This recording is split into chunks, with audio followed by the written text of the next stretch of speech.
The diamond ring slipped from Lucas Hayes's trembling fingers and bounced across the botanical garden floor.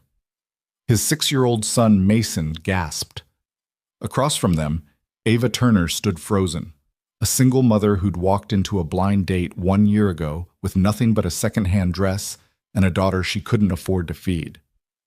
Now a billionaire knelt before her, offering everything, but the screaming match they'd had 3 hours earlier still echoed in her ears, the one about his dead wife, about whether Ava would ever be enough, about the contract his lawyer wanted her to sign. If you want to see how a blind date between a struggling single mom and a damaged billionaire turned into the messiest love story you've ever heard, stay until the end.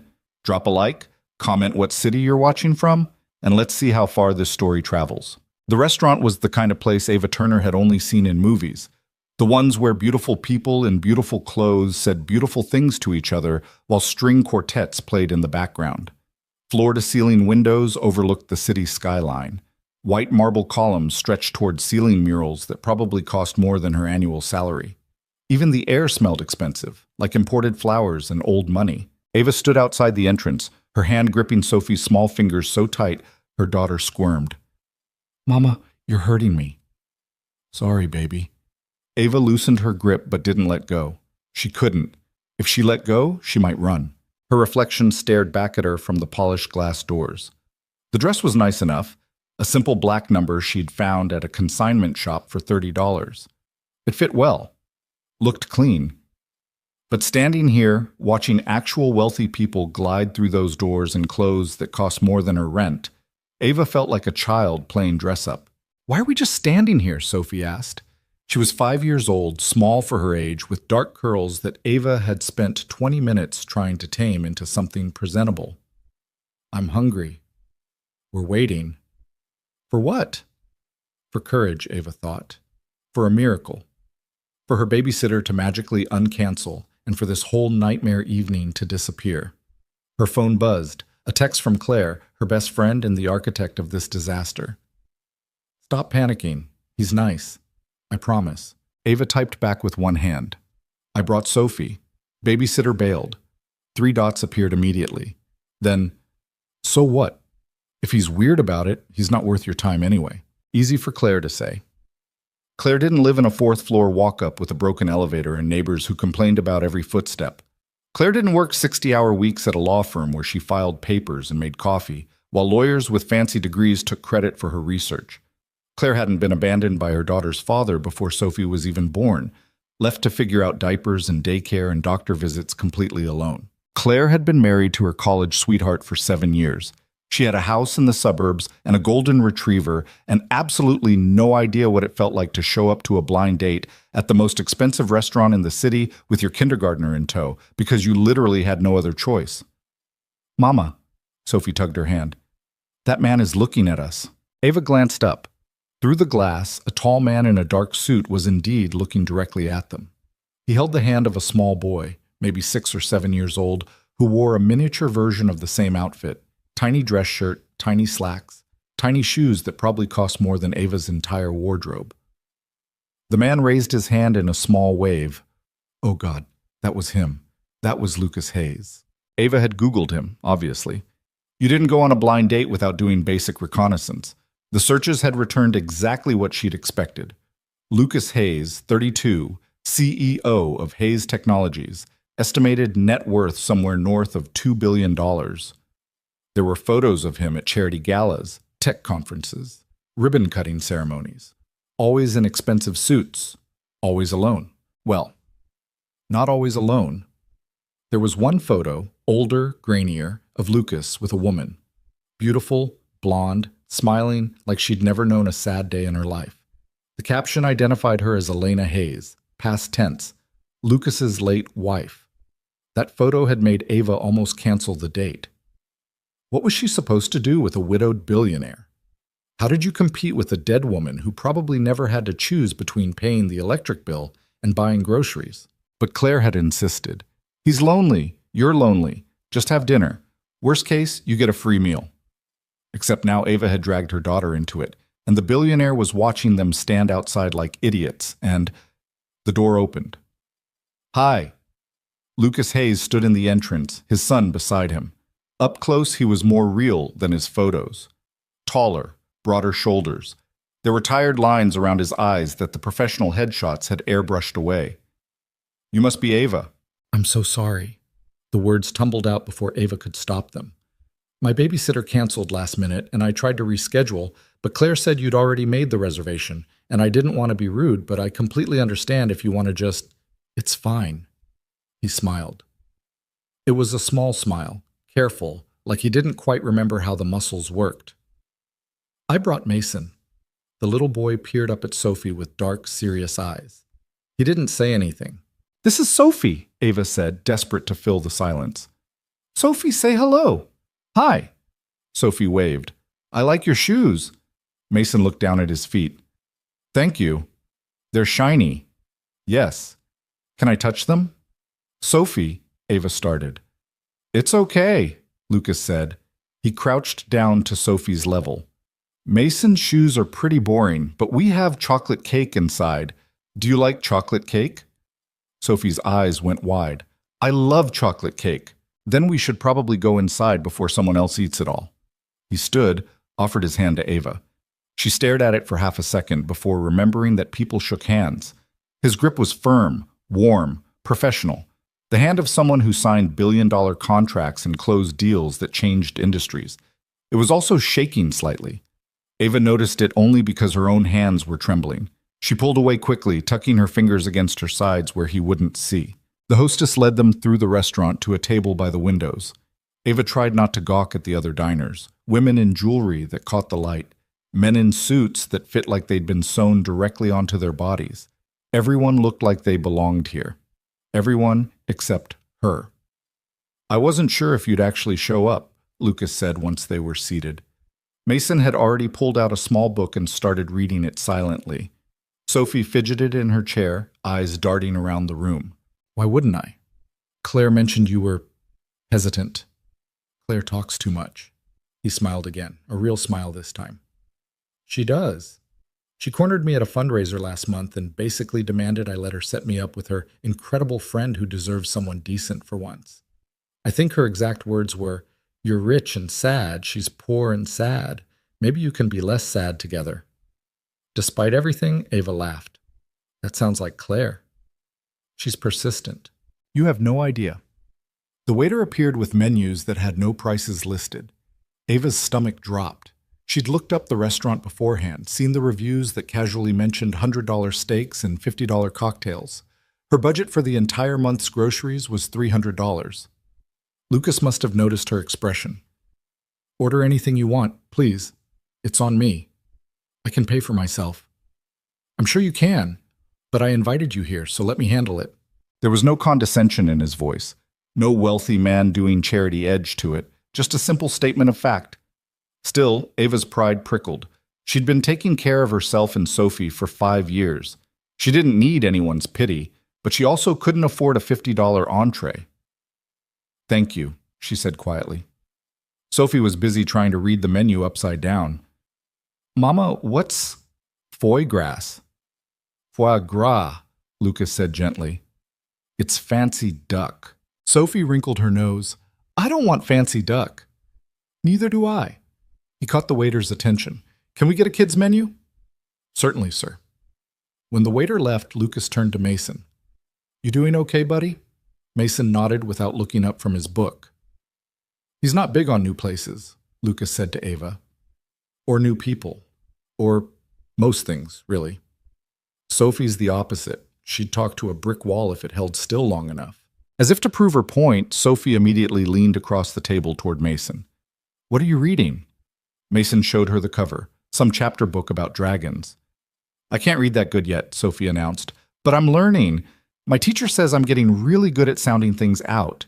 Do you like dragons?" Mason hesitated, then so quietly, Ava almost missed it. "Yes." "Me too. I saw a dragon movie once. It was scary, but also cool. Do you think dragons are real?" "No. But what if they are and they're just hiding?" "Ichigo, mas..."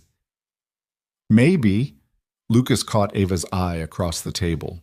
Something passed between them. A shared recognition. Two parents watching their kids, hoping desperately that the interaction would go well, that their children wouldn't be lonely tonight. The waiter returned with kids' menus covered in cartoon animals. Sophie immediately started coloring hers with the crayons provided. Mason watched her for a moment, then slowly picked up a crayon himself. "So," Lucas said, "Claire probably told you my entire life story. She mentioned you run a tech company. That's the polite way of putting it. The more accurate version is that I spend 16 hours a day in meetings trying to convince investors that our software is worth their money." "Is it?" "Usually." He paused. "How about you? Claire said you work at a law firm." "I'm a paralegal. Basically means I do all the actual work while lawyers take all the credit." "Sounds familiar." "I doubt it." "You'd be surprised. I have a team of 200 engineers who build everything while I smile at conferences and pretend I understand half of what they're talking about." Ava studied him. He didn't look like the billionaire CEOs in magazines, the ones who threw launch parties on yachts and dated models. He looked tired. His suit was expensive but slightly rumpled, like he'd been wearing it for 12 hours straight. There was a coffee stain on his cuff that he'd tried to scrub out. "Claire said you have a son," Ava said, nodding toward Mason. "Yeah, he's 6, first grade." Sophie just started kindergarten. "How's she doing?" "She loves it, talks about it nonstop. Her teacher, her friends, the class hamster whose name is apparently Mr. Whiskers, even though he's definitely a she." Ava smiled. "I can barely get her to stop talking long enough to eat dinner." Mason's the opposite. Getting 3 sentences out of him is a good day. They both looked at the kids. Sophie was still chattering away, something about a field trip to a pumpkin patch. Mason listened, nodding occasionally, adding a quiet word here and there. "He likes her," Lucas said softly. "How can you tell?" "He's still sitting here. If he didn't, he'd have his face buried in that book and wouldn't come up for air until we left." Ava watched her daughter lean closer to Mason, showing him something she'd drawn. Mason's mouth twitched. Not quite a smile, but close. "Sophie doesn't have a lot of friends," Ava admitted. "Other kids can be mean about stuff." "What stuff?" She shouldn't say it. They'd known each other for 15 minutes, but Lucas was looking at her with those tired, understanding eyes, and the words came out anyway. "We don't have a lot of money. She wears the same clothes a lot. Sometimes her lunch isn't as nice as the other kids. They notice. Kids are brutal." "Yeah." Lucas was quiet for a moment. Then, "Mason's classmates think he's weird because he doesn't talk much. They've stopped inviting him to birthday parties." "That's awful." "It is what it is." He picked up his water glass, put it down without drinking. "His therapist says he's just introverted, that he'll come out of his shell eventually, but it's hard watching him sit alone at recess every day." "He sees a therapist?" "Yeah. Has for about 2 years now." "Can I ask why?" Lucas's jaw tightened. For a second, Ava thought she'd crossed a line, but then he said, "His mom died when he was 4. He didn't handle it well. Neither did I, honestly." "I'm so sorry." "It was a car accident, quick. She didn't suffer." He said it like he'd repeated those words 1,000 times. To himself, to Mason, to everyone who asked. Mason was in the car with her. He wasn't hurt, but he saw everything. Ava's chest constricted. Jesus. The therapist helps, some days more than others. She wanted to say something comforting, something meaningful. But what comfort could she possibly offer a man who'd lost his wife and watched his son fall apart? The waiter saved her by arriving with their appetizers. Some kind of fancy bruschetta that Ava wouldn't have ordered herself, but that tasted incredible. Sophie immediately reached for one, then remembered her manners and asked permission first. "Can I have one?" "Of course, baby." Mason carefully selected a piece and ate it in tiny, precise bites. Sophie demolished hers in 3 bites and reached for another. "Sophie, it's fine," Lucas said. "There's plenty." Dinner continued like that. Stilted conversation between the adults, punctuated by Sophie's endless questions and Mason's quiet responses. Ava ordered the cheapest thing on the menu, some kind of chicken that still cost $40. Lucas got a steak. The kids split a plate of pasta. "This place is really nice," Ava said at one point, because the silence had stretched too long and she didn't know what else to say. "I hate it." She blinked. "What?" "I hate this restaurant. It's pretentious. The portions are tiny. The art on the walls is ugly. But it's where people like me are supposed to take dates. So here we are. People like you? Rich people. People who've forgotten what real food tastes like because we've spent too many years eating foam and flowers that some chef insists is cuisine. Ava laughed. Then why did you pick it? Honestly, I panicked. Claire said I needed to make a good impression, and I thought that you'd expect this. I expected to spend the evening terrified I'd use the wrong fork. There are too many forks here. Nobody needs 4 forks. Agreed. Lucas leaned back in his chair, some of the tension leaving his shoulders. Where would you have wanted to go? Honestly, anywhere with normal prices and food I can pronounce. Next time, you pick the place. The words hung in the air. Next time. Like he was already assuming there would be one. Ava's heart did something complicated in her chest. Before she could respond, Sophie's voice cut through. Mason, are you going to eat that? Mason had been pushing a piece of chicken around his plate for 5 minutes. He shook his head and slid it towards Sophie without comment. Sophie, don't take his food. It's okay, Lucas said. He does that. Eats like a bird and then complains he's hungry 2 hours later. Sophie eats everything in sight and still asks for snacks.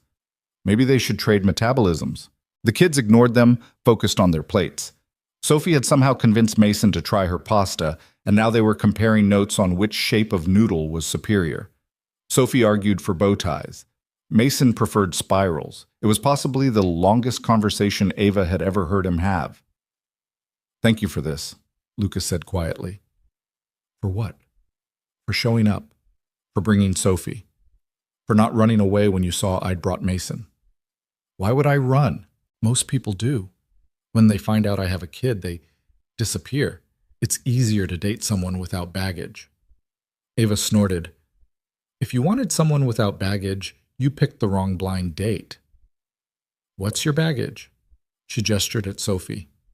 Single mom, work 60 hours a week, live in an apartment where the heat barely works. Sophie's dad bailed before she was born. Haven't been on a date in 3 years because I can't afford babysitters, and I'm too tired anyway. Lucas nodded slowly. My baggage? Widowed. Work 80 hours a week. Live in a house so big I forget which rooms exist. Mason's mom is dead, which somehow feels worse than if she'd just left. Haven't been on a date in 2 years because everyone expects me to be over it by now, and I'm not. They looked at each other across the table. 2 people who had absolutely no business being on a date together. A billionaire and a paralegal. A widower and a single mom. Mason and Sophie between them, building some kind of napkin fort. We're a mess, Ava said. Complete disaster. This is probably a terrible idea. Definitely. Lucas picked up his wine glass. To terrible ideas? Ava clinked her water glass against it. To terrible ideas? The kids' chocolate cake arrived 20 minutes later. It was enormous. 3 layers, covered in ganache, topped with fresh raspberries. Sophie's eyes went wide. Mason actually smiled. Can we share? Sophie asked. You have to, Lucas said. It's too big for one person. They dug in with 2 forks, Sophie narrating every bite while Mason listened. Ava watched them and felt something dangerous bloom in her chest. Hope, maybe. Or the memory of what hope used to feel like. They're good together, Lucas said. Yeah. Mason doesn't usually warm up to people this fast. Sophie doesn't usually sit still this long. Think they'd want to do this again? Ava looked at him. Are you asking me on a second date? I'm asking if you'd want to do something less ridiculous next time. The Children's Museum is doing an exhibit on dinosaurs. Mason's obsessed with dinosaurs. We could, I don't know, not eat $40 chicken? You're a billionaire asking me to go to a children's museum. I'm a dad asking if your daughter wants to see dinosaurs with my son. It was a good answer, the right answer. But Ava's instincts were screaming at her to be careful. Men didn't just offer second dates without wanting something. And billionaires definitely didn't date broke single moms without expecting what? What did Lucas Hayes want from her? I need to think about it, she said. Okay. It's not you. I have to be careful. For Sophie. I understand. Do you? Lucas's eyes were steady on hers. My son has already lost one person he loved. I won't let him get attached to someone who's going to disappear. So yeah, I understand. The waiter brought the check. Lucas paid without looking at it, probably charged more for this single meal than Ava spent on groceries in a month. They gathered their things, Sophie's crayons, Mason's book, Ava's purse that was definitely a knockoff, but hopefully passed in the low light. Outside, the city sparkled. Cars honked. People walked past in their expensive clothes, heading to their expensive lives. Lucas's driver pulled up. An actual driver in an actual town car. Of course. "Can we give you a ride?" Lucas asked. "We're fine." "Ava, we take the bus.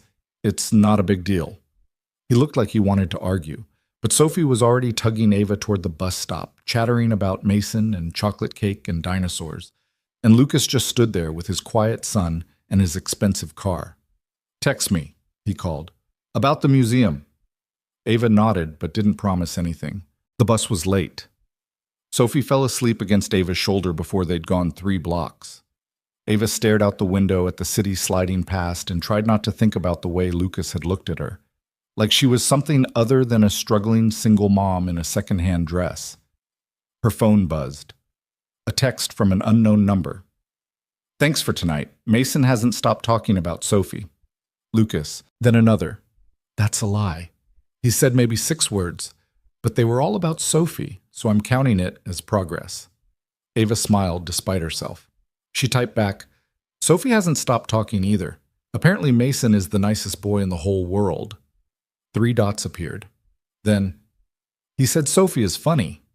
For Mason, that's basically a marriage proposal. Slow down. They just met. Fair. How about we aim for a second play date before we start planning weddings? "You mean the museum?" "If you want. Or literally anywhere else. I meant it when I said I hate fancy restaurants." Ava hesitated, her thumb hovering over the keyboard. Every logical part of her brain said this was a bad idea. Lucas Hayes was a billionaire. She was a paralegal who could barely make rent. He lived in a world she couldn't begin to understand. This would never work. But Sophie was asleep on her shoulder, smiling in her dreams. And for the first time in 5 years, Ava had spent an evening with another adult who actually understood what it felt like to be exhausted and alone and desperately trying to keep a child happy. She typed, "Saturday, 10 a.m. If you're serious about dinosaurs, I'm always serious about dinosaurs. I'll pick you up. We can meet you there. Ava." "What? Let me do this, please." She stared at the screen. Then, before she could overthink it, "Fine, but no town car. It'll freak out my neighbors. Deal. See you Saturday." Ava tucked her phone away and looked down at Sophie. Her daughter's face was peaceful, relaxed in a way it rarely was during the day. Sophie carried her own stress. Ava knew that, even if a 5-year-old couldn't articulate it. The stress of having less than other kids, of having only one parent, of watching her mother come home exhausted every night and still try to smile. Maybe Lucas Hayes was a terrible idea. But maybe terrible ideas were exactly what they needed. The bus lurched to their stop. Ava gathered Sophie in her arms, too big to carry really, but still small enough that Ava could manage, and climbed the 4 flights to their apartment. The elevator was still broken. The hallway still smelled like old cooking and mildew. The lock on their door still stuck. Everything exactly the same as when they'd left. Except maybe not. Ava tucked Sophie into bed, still in her dress, because waking her up seemed cruel. She sat on the edge of the mattress and watched her daughter sleep. Outside, sirens wailed. Someone's TV played too loud through the thin walls. The radiator clanked and hissed. This was her life, this apartment, this job, this constant scramble to make ends meet. But tonight, for a few hours, she'd sat in a restaurant where the silverware was heavy and real. She'd talked to a man who looked at her like she mattered. She'd watched Sophie make a friend. It didn't fix anything. Didn't change the bills piled on the counter, or the fact that her work shoes were falling apart, or that she'd have to tell Sophie no when she asked for new crayons next week. But it was something. Ava's phone lit up with one more text from Lucas. "I had a good time tonight, despite the terrible restaurant and my complete lack of social skills." She smiled and typed back, "Your social skills aren't that bad. Mason says I'm awkward. Mason's 6. He's perceptive. So is Sophie. She said you're nice. Just nice? And that you have good hair. High praise from a kindergartner. I'll take it. Good night, Ava." "Good night, Lucas." Ava set her phone down and changed into pajamas that had been washed so many times they were translucent in places. She brushed her teeth with a toothbrush she should have replaced a month ago. She climbed into bed and pulled the threadbare blanket up to her chin. And for the first time in longer than she could remember, she fell asleep thinking about something other than bills and work and the crushing weight of doing everything alone. She fell asleep thinking about Saturday. Saturday morning arrived with Sophie jumping on Ava's bed at 6:30, which was basically sleeping in by kindergartner standards. "Is it time yet? Is it time? When is Lucas coming? Can I wear my dinosaur shirt?" Ava pulled the pillow over her face. "It's 6:30, baby. We have 3.5 hours. That's forever. That's not even close to forever." But Sophie was already digging through her drawers, tossing clothes onto the floor in her search for the shirt in question, a faded green thing with a T-Rex on it that Ava had bought at Target 2 years ago. It was too small now, the sleeves hitting above Sophie's elbows, but her daughter loved it with the fierce loyalty only a 5-year-old could muster. "Sophie, that doesn't fit anymore." "It fits fine." "Your belly shows." "So?" Ava sighed and sat up. Her own clothes were already laid out, jeans that were almost worn through at the knees and a sweater with a small hole under the left arm that she'd been meaning to fix for 6 months. Presentable enough for a children's museum. Not presentable enough for a billionaire, but Lucas had already seen her in a second-hand dress. He knew what he was getting. Her phone buzzed on the nightstand, a text from Lucas. "Mason's been awake since 5 a.m. Please tell me Sophie's also a morning person, or I'm going to feel really bad about this." Ava typed back. "She's been awake for an hour, currently destroying her room looking for a dinosaur shirt. Mason's wearing his dinosaur shirt too. They're going to be twins. That's actually kind of adorable. Don't tell Mason. He'll get self-conscious and change." Ava smiled and set the phone down, then picked it up again, then set it down. She'd been doing this all week, checking for messages, overanalyzing his responses, wondering what the hell she was doing. Claire had called on Sunday, demanding details. "So? How was it?" "Fine." "Fine? That's it? I set you up with a literal billionaire and all I get is fine? What do you want me to say? It was dinner. We talked. The kids got along. Are you seeing him again?" "Maybe." "Ava, we're going to the Children's Museum on Saturday." Claire had actually squealed. "That's amazing." "It's not amazing. It's just, I don't know what it is." "It's a second date with a gorgeous, wealthy, single dad who apparently thinks you're worth his time.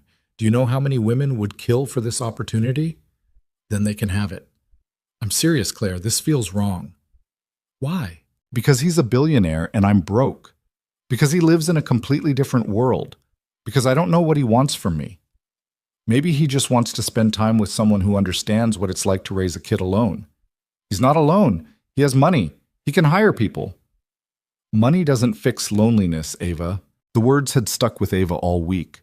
She'd thought about them while filing legal briefs and answering phones and making coffee for lawyers who didn't bother learning her name. She'd thought about them while Sophie asked 100 questions about Mason and dinosaurs, and whether they'd see the really big T-Rex skeleton at the museum. And she'd thought about them Thursday night when Lucas had texted, "Random question, is Sophie allergic to anything? No. Why? Mason wants to bring snacks to share. He's very serious about it. He doesn't have to do that." "I know. But he's excited about having a friend. Let him be excited." That had done something to Ava's chest. The idea of quiet, serious Mason being excited about anything. The idea that her chaotic, loud daughter had somehow made that happen. She'd texted back, "Sophie loves goldfish crackers and apple slices.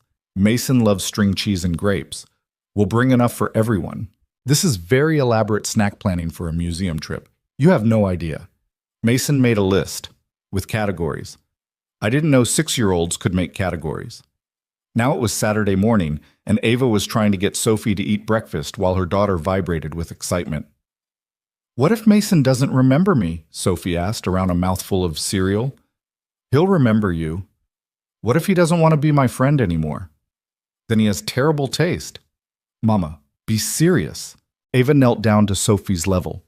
"Baby, Mason liked you. Lucas said he hasn't stopped talking about you all week." "Really?" "Really." Sophie considered this, then went back to her cereal with renewed confidence. Ava stood and checked her phone again. 9:15. Lucas would be here in 45 minutes. She should clean the apartment, or at least hide the pile of unpaid bills on the counter. Or maybe just set the whole place on fire and start over. Instead, she brushed her teeth, pulled her hair into a ponytail, and tried not to think about the fact that a billionaire was about to see exactly how she lived. At 9:58, there was a knock on the door. Sophie bolted for it. "He's here!" "Wait." But Sophie had already thrown the door open. Lucas Hayes stood in the hallway of Ava's rundown apartment building, looking completely out of place in his jeans and casual jacket. Mason stood beside him, wearing the promised dinosaur shirt and clutching a small backpack that presumably held the carefully categorized snacks. "Hi." Sophie launched herself at Mason, who took a startled step backward. "Sophie, personal space," Ava said, hurrying over. Sorry. Sophie bounced on her toes. Are you ready? Do you have the snacks? Did you see they have a real T-Rex skeleton? Well, not real, but like a copy of a real one, which is basically the same thing. Mason nodded solemnly. I brought grapes. I love grapes. Lucas met Ava's eyes over the kids' heads. Morning. Hi. Sorry, she's been like this since 6:30. Mason's been like that since 5. I'm running on 2 cups of coffee and pure anxiety. Ava laughed despite her nerves. "Come in. I just need to grab my bag." Lucas stepped inside, and Ava tried to see the apartment through his eyes. The cramped living room with furniture from thrift stores. The kitchen visible through an open doorway, with its peeling linoleum and the cabinet door that wouldn't close properly. The radiator that clanked like it was personally offended by the concept of heat. "Nice place," Lucas said. "You're a terrible liar." "I'm serious. It's cozy. It's a shoebox. I live in a house with 12 bedrooms that I never use. Cozy sounds pretty good." Ava grabbed her purse, which was really just a canvas tote bag, and tried not to read too much into his words. The kids were already heading for the door, Sophie narrating their entire route while Mason listened with what might have been patience or might have been resignation. "We should go before she explodes," Ava said. "Fair." They headed down the 4 flights of stairs because the elevator was still broken. Lucas didn't comment on it. Didn't comment on the graffiti in the stairwell, or the flickering lights, or the suspicious stain on the 3rd-floor landing that had been there for as long as Ava had lived in the building. Outside, parked directly in front, was a car. Not the town car from the restaurant. Just a car. A nice car, sure, probably cost more than Ava made in a year, but it was an SUV, black. The kind of thing a normal, wealthy person might drive.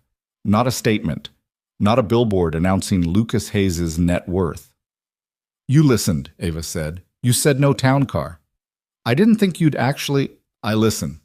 He opened the back door for the kids. "Usually, when it matters." Mason and Sophie climbed in, already deep in conversation about which dinosaur was the best. Sophie argued for T-Rex. Mason made a compelling case for Triceratops. Lucas held the passenger door open for Ava. She slid in, hyper-aware of the leather seats and the new car smell, and the fact that this vehicle was cleaner than her entire apartment. The drive to the museum took 20 minutes. Lucas kept the radio on low, some classical station that Ava would never have chosen, but that wasn't terrible. In the back seat, the kids had moved on from dinosaurs to a detailed discussion of their favorite colors. "Why do you like purple?" Mason asked. "Because it's pretty. Why do you like blue?" "It's calming." "What's calming mean?" "It means it makes you feel quiet inside." Sophie thought about this. "I don't like feeling quiet inside. That's boring." "I like boring." "That's weird." "You're weird." "No, you're weird." They both giggled, actual giggling. Ava glanced at Lucas, who was smiling at the road. "Is this what having 2 kids is like?" she asked quietly. "I have no idea. But it's better than 1 kid sitting in silence for 20 minutes. The museum was already crowded when they arrived. Families everywhere, kids running in every direction, parents looking exhausted before the day had even really started. Lucas paid for their tickets without making a production of it, just handed over his credit card like it was nothing. Because to him, it was nothing. $40 for museum admission probably didn't even register. Ava tried not to think about the fact that $40 was groceries for 3 days. The dinosaur exhibit was on the 2nd floor. They had to physically restrain Sophie from sprinting up the stairs. Mason walked carefully, one hand gripping the railing, the other clutching his backpack of snacks like it held state secrets. "Has he always been this careful?" Ava asked Lucas. "Since the accident. He doesn't trust things to stay stable." "That's heartbreaking." "It's survival." Lucas watched his son climb the stairs with painful precision. His therapist says he's doing better, that he's learning to trust the world again. But some days I wonder if I'm doing everything wrong. You're not. How do you know? Because you're here. Because you noticed he needed a friend. Because you're trying. Lucas looked at her for a long moment. You make it sound simple. It's not, but it's not complicated either. You show up. That's most of it. They reached the second floor. The dinosaur exhibit stretched out before them, massive skeletons suspended from the ceiling, interactive displays, wall panels with more information than any child could possibly absorb. Sophie's eyes went wide. It's so big. Mason nodded, equally awed. That's a Brachiosaurus. How do you know? I read about it. See the long neck? That's how they ate leaves from tall trees. That's so cool. They took off together, weaving through the crowd toward the first skeleton. Lucas and Ava followed at a slower pace, keeping them in sight but giving them space. He knows a lot about dinosaurs, Ava said. It's his thing. He has encyclopedias memorized. Ask him anything about the Cretaceous period and he'll talk for an hour. Sophie's thing is asking questions. About everything, all the time. I don't think she's been quiet for more than 5 minutes in her entire life. They balance each other out. Yeah. They walk through the exhibit, the kids darting from display to display. Mason explained facts in his quiet, serious voice. Sophie responded with enthusiasm and more questions than any one person should be able to generate. They shared the snacks Mason had packed, sitting on a bench beneath a stegosaurus and munching on grapes and goldfish crackers like they'd been friends for years instead of a week. This was a good idea, Ava said. Lucas smiled. Which part? The museum or the terrible blind date that led to the museum?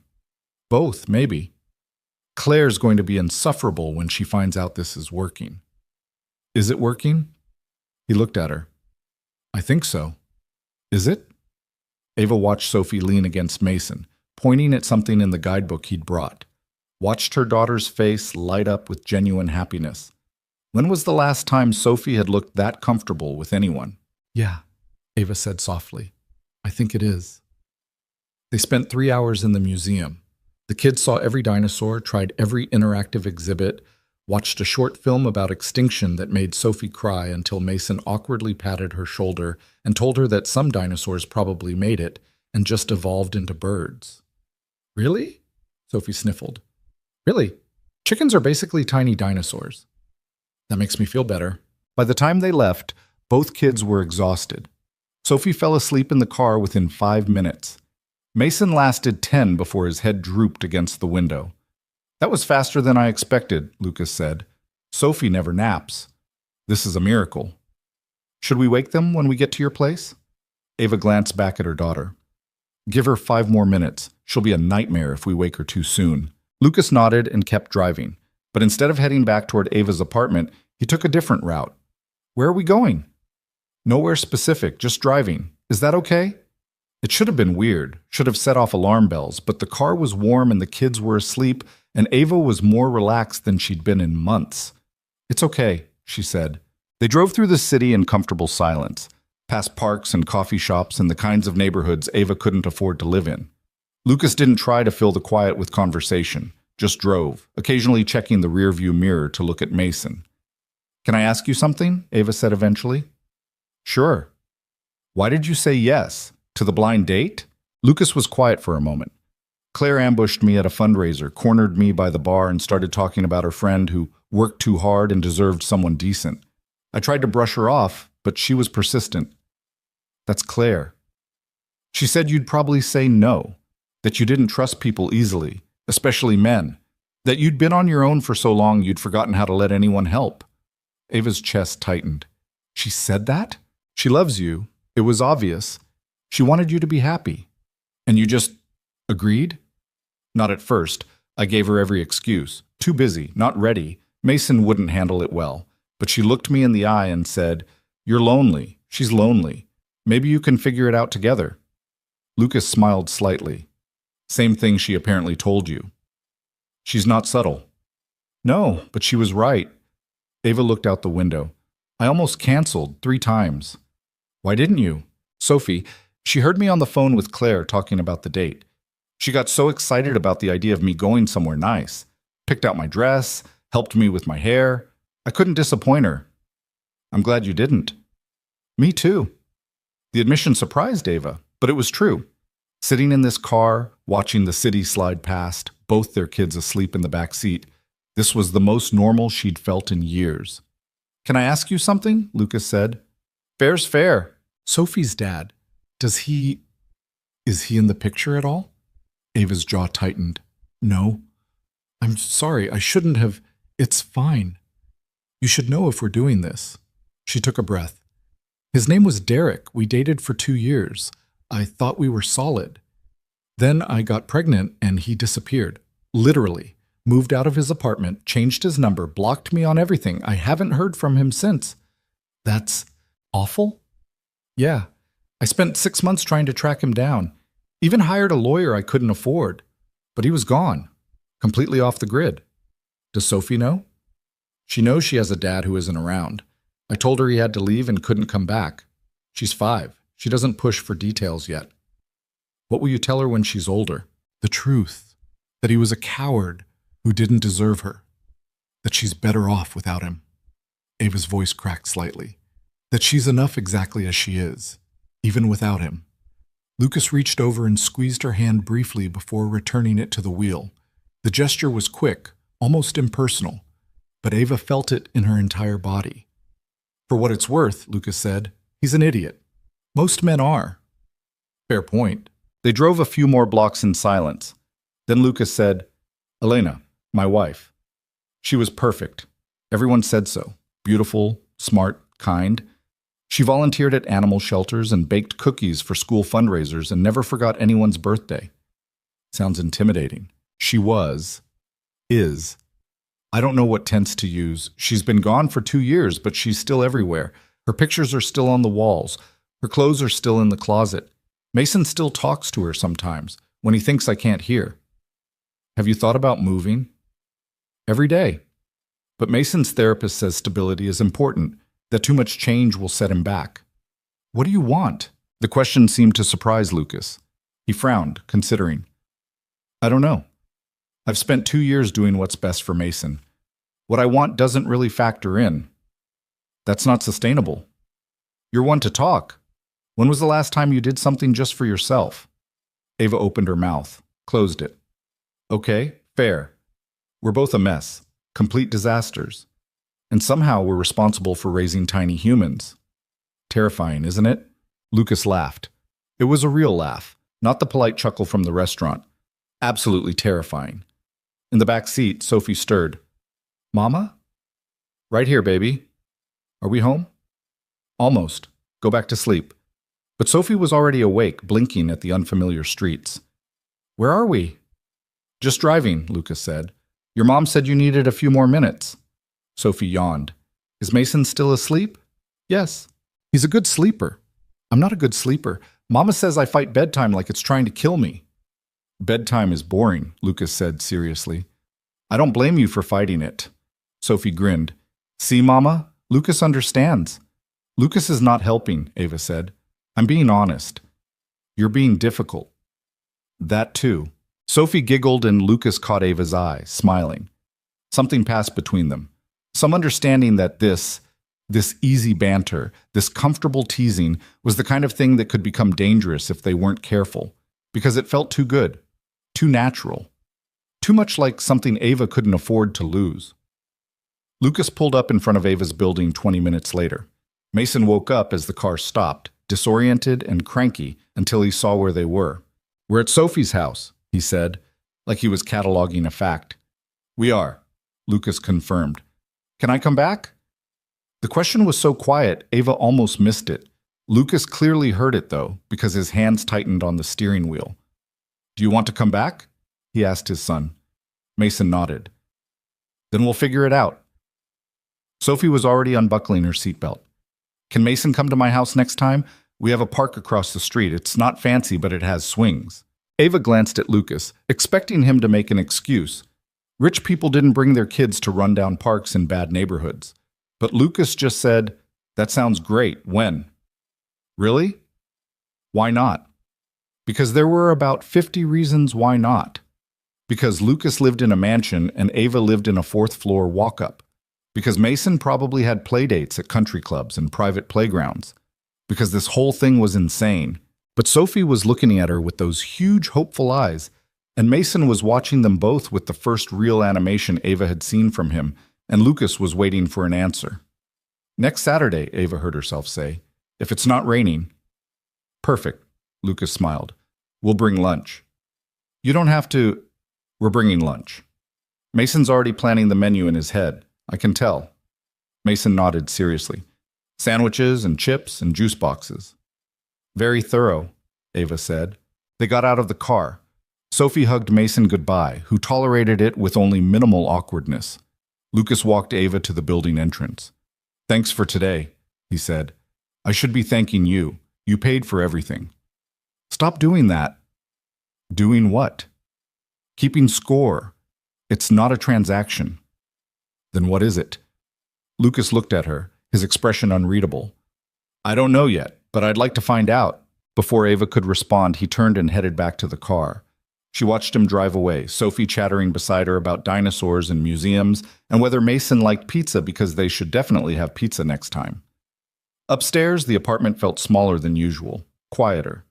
Sophie crashed on the couch, exhausted from the museum, and Ava stood in the kitchen staring at the bills on the counter.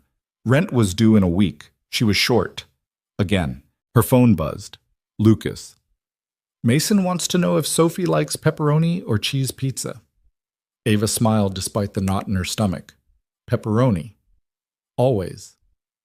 "Noted. Mason says cheese is superior, but he'll compromise. That's very mature of him. Don't let him fool you. He's writing a list of reasons why cheese is better. I'll probably have to hear it all week. Sophie will write a rebuttal. In crayon. Looking forward to it." Ava set her phone down and looked around the apartment. At the furniture that was falling apart. At the walls that needed paint. At the life she'd built from nothing and was desperately trying to maintain. Lucas Hayes didn't belong in this world. But somehow, standing in her tiny kitchen with Sophie asleep on the second-hand couch, Ava couldn't bring herself to care. The following Saturday came with rain. Not a drizzle, but the kind of downpour that turned streets into rivers and made anyone with sense stay inside. Ava stood at her window, watching water hammer the pavement, and felt relief mix with disappointment in equal measure. Sophie pressed her face against the glass. "It's raining. I can see that, baby. Does that mean Mason can't come?" "Probably. But he was bringing sandwiches." "We have food here. It's not the same." Sophie's voice carried the particular devastation only a 5-year-old could muster over canceled plans. "You said if it wasn't raining." "I know what I said." Ava's phone sat on the counter, silent. Lucas hadn't texted yet. Maybe he was relieved. Maybe this whole thing had been moving too fast anyway. 2 weekends in a row felt like a lot when you barely knew someone, when you were from completely different worlds. The phone buzzed. Lucas. "So, rain." Ava typed back, "Yeah, guess the park's out." 3 dots appeared, disappeared, appeared again. Then, "Mason's been awake since 5 a.m. making sandwiches. He's currently staging them by category. I'm not sure he'll survive if we cancel." Despite everything, Ava smiled. Sophie's been standing at the window looking tragic for 20 minutes. What if we just came over anyway? No park, just, I don't know. Hanging out? Ava looked around her apartment, at the stained carpet and the radiator that was now making a grinding noise in addition to the clanking, at the toys scattered across the floor and the dishes she hadn't had energy to wash last night. My place isn't exactly billionaire friendly. Good thing I'm not coming as a billionaire then. What are you coming as? A guy with too many sandwiches and a kid who really wants to see his friend. Ava should say no, should make an excuse, should maintain some boundary between her world and his, because letting him in, really in, not just for a museum trip but into her actual life, felt dangerous. But Sophie was still pressed against the window, and Ava was tired of always saying no to things that might make her daughter happy. Okay. But don't say I didn't warn you. Noted. See you in 20. Sophie shrieked when Ava told her. Literally shrieked, then tore through the apartment trying to clean up, which mostly meant shoving things under the couch and into closets. Ava did actual cleaning, dishes, wiping down surfaces, hiding the stack of past due notices that had grown on the kitchen table. The knock came exactly 20 minutes later. Sophie yanked the door open before Ava could stop her. Lucas stood there in jeans and a sweatshirt that probably cost more than Ava's monthly grocery budget, but looked normal enough. Mason beside him, clutching a cooler bag with both hands like it held precious cargo. "Hi!" Sophie bounced on her toes. "Did you bring the sandwiches?" Mason nodded seriously. 6 kinds, and chips, and juice boxes, and cookies. "What kind of cookies?" "Chocolate chip. I made them." "You made cookies?" "Dad helped, but I did most of it." Sophie looked at Ava with wide eyes. "Mason made cookies." "I heard." Lucas stepped inside, water dripping from his jacket. "Sorry, we're soaked. It's fine. Let me get you a towel." The apartment felt even smaller with Lucas in it. He was tall. Ava had noticed that before. But here in her cramped living room, he seemed to take up twice the space. Mason stood close to his father, surveying the room with his serious gaze. "Your house is cozy," Mason said finally. Sophie grinned. "That's what your dad said last time." "He's right. Our house is too big. You can yell and nobody hears you." "That sounds lonely." "It is sometimes." The kids migrated to Sophie's room without prompting, Mason's backpack of carefully categorized sandwiches temporarily forgotten on the couch. Ava heard Sophie's voice through the thin walls, already explaining her stuffed animal collection in exhaustive detail. Lucas stood in the middle of the living room, hands in his pockets. "This is nice." "You're still a terrible liar." "I'm not lying. It feels lived in. My place looks like a museum, everything perfectly arranged and nothing out of place." "Must be nice." "It's sterile." He walked to the window, looking out at the rain. "Mason and I rattle around in there, 12 bedrooms, and we use maybe 3. "Why don't you move?" "Same reason I keep Elena's clothes in the closet. Same reason I haven't changed anything in 2 years. Inertia, maybe. Or fear. Take your pick." Ava joined him at the window. Outside, the rain showed no signs of stopping. "What are you afraid of?" "That if I change things, I'll lose her completely. That Mason will forget her." "He won't forget her." "How do you know?" "Because she was his mother. That doesn't just disappear." Lucas was quiet for a moment. Then, "Sometimes I think he's already forgetting. He used to tell me stories about her every night, things they did together, things she said. Now it's down to maybe once a week." "He's 6. He's supposed to move forward." "I know, but it feels wrong, like I'm letting her slip away." Ava thought about Derek, about how she'd spent months trying to track him down, get answers, make him accountable. How Sophie asked about him less and less as time went on. How that should have felt like relief, but mostly felt like failure. "I spent a year angry at Sophie's dad," she said. "Angry that he left. Angry that he didn't want her. Angry that I had to do everything alone. Then one day I realized I was spending more energy being angry at him than I was spending on being present for her." "What did you do?" "Let it go. Not forgave him. I'll never forgive him. But I stopped letting him take up space in my head." "How?" "Therapy. The cheap kind at the community center. And spite." Lucas smiled. "Spite?" "I decided the best revenge was building a good life without him. Making Sophie so happy she wouldn't even notice the gap he left." "Has it worked?" Ava looked toward Sophie's room, where her daughter's laughter mixed with Mason's quieter responses. "Most days."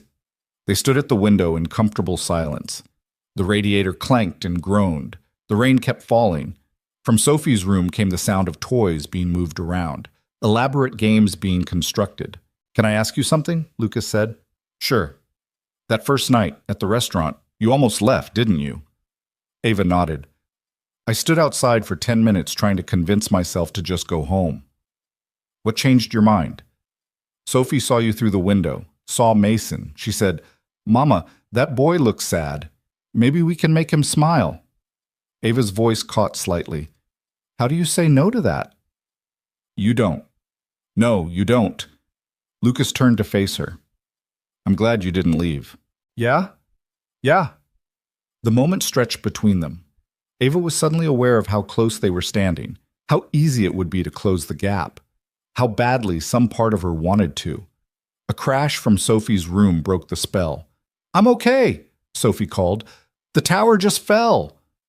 "We're rebuilding," Mason added. Lucas stepped back, shoving his hands in his pockets again. Should we check on them? Probably. But neither of them moved. Not yet. Ava, Lucas said quietly, this thing we're doing, whatever it is, I need you to know I don't have expectations. Okay? I mean it. I'm not looking for someone to replace Elena. I'm not looking for a mother for Mason. I'm not looking for anything except... He stopped, searching for words. Someone who understands. Who gets it. Gets what? How hard it is. How exhausting. How lonely you can be even when you're surrounded by people.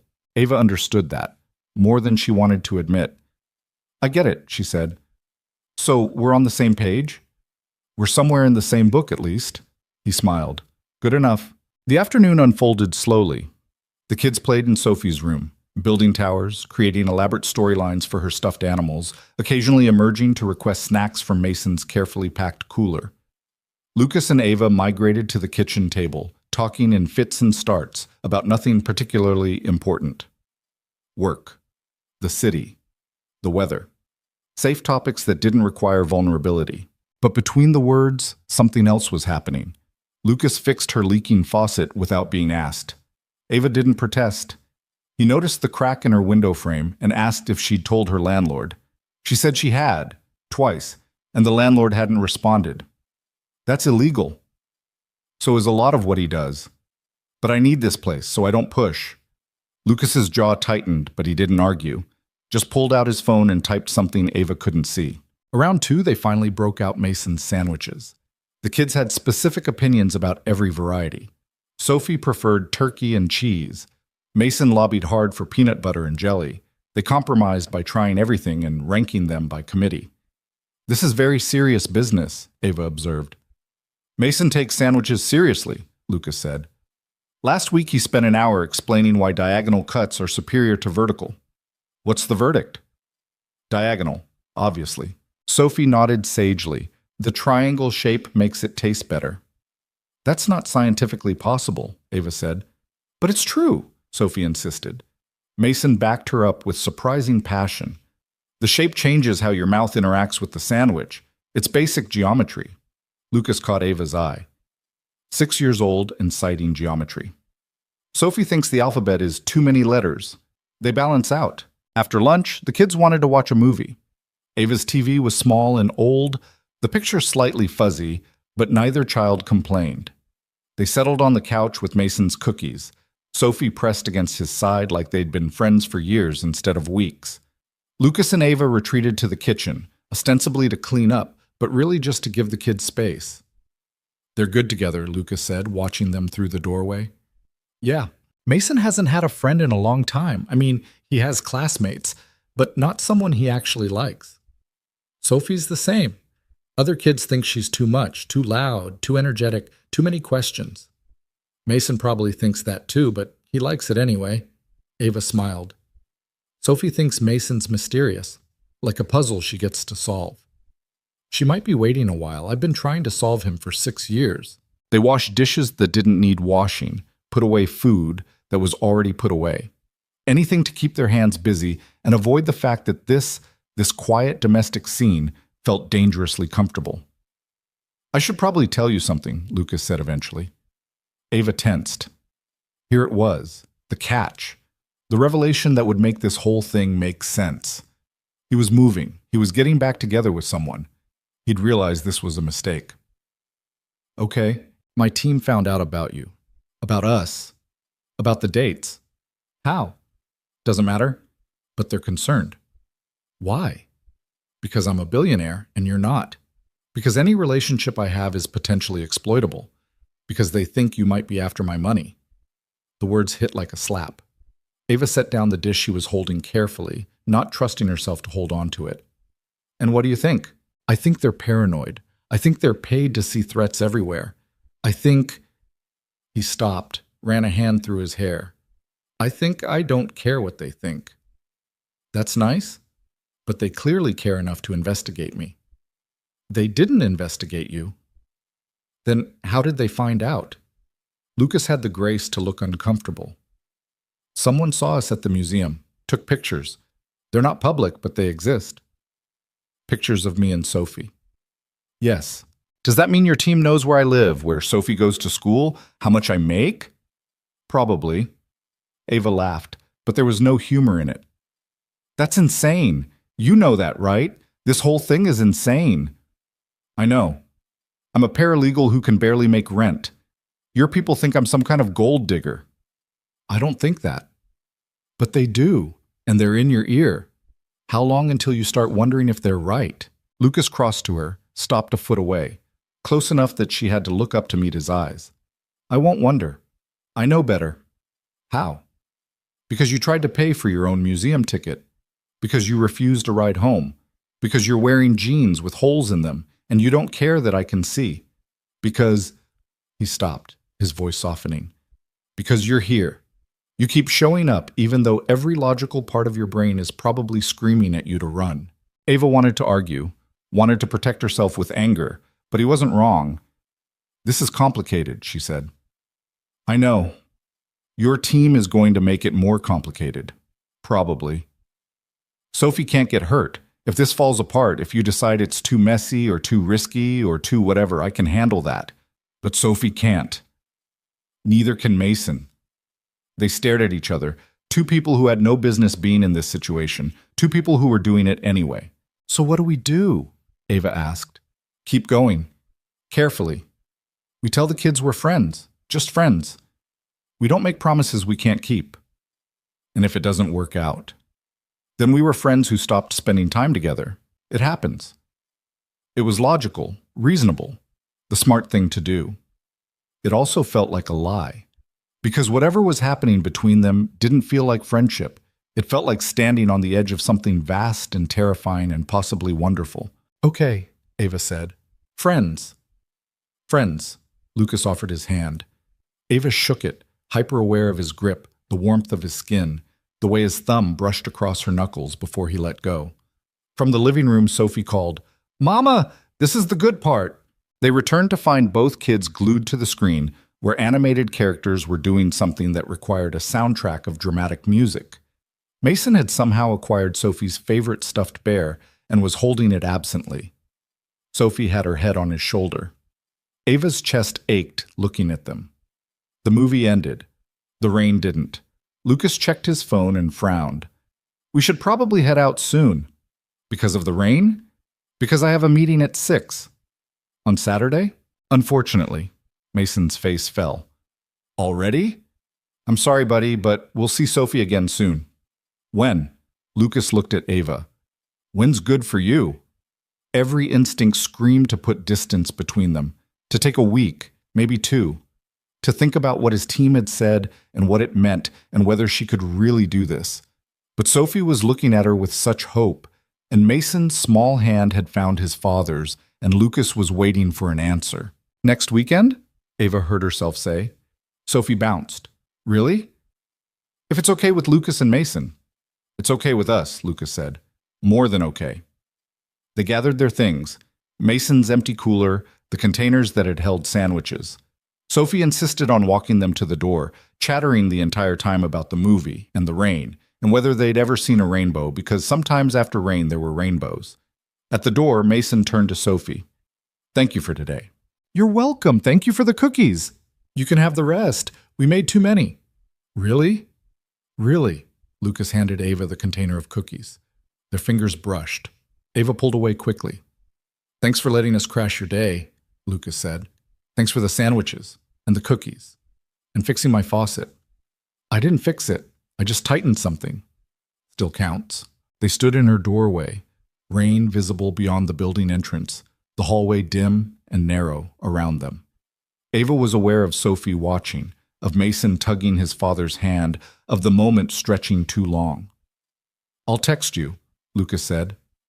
Okay. About next weekend. Okay. And maybe before that, if that's okay. It's okay. He smiled, small and uncertain. Then he and Mason were gone, disappearing down the stairs because the elevator was definitely still broken. Ava closed the door and leaned against it. Sophie appeared at her elbow. I like them. I know you do, baby. Do you like them? Yeah, I do. Is Lucas your boyfriend? The question startled a laugh out of Ava. No, we're friends. But you smile different when he's here. I don't smile different. You do. It's nice. Sophie wandered back to the living room, already distracted by her toys. Ava stayed at the door, listening to Lucas's car start outside, pulling away into the rain. Her phone buzzed. Lucas. Mason fell asleep before we left your street. Pretty sure that's a record. Ava smiled. Sophie's still wired. I'm in for a long night. Worth it? Yeah, worth it. Good. See you next week. See you next week. Ava set her phone down and looked around her apartment. It was still cramped, still falling apart, still a far cry from whatever mansion Lucas lived in. But for the first time in 5 years, it didn't feel quite so empty. The week that followed was strange. Normal on the surface, work, daycare pickup, dinner, bedtime, repeat. But underneath, Ava felt something shifting. Lucas texted daily. Nothing heavy, just small updates. Mason's teacher called him a delight, which apparently was shocking.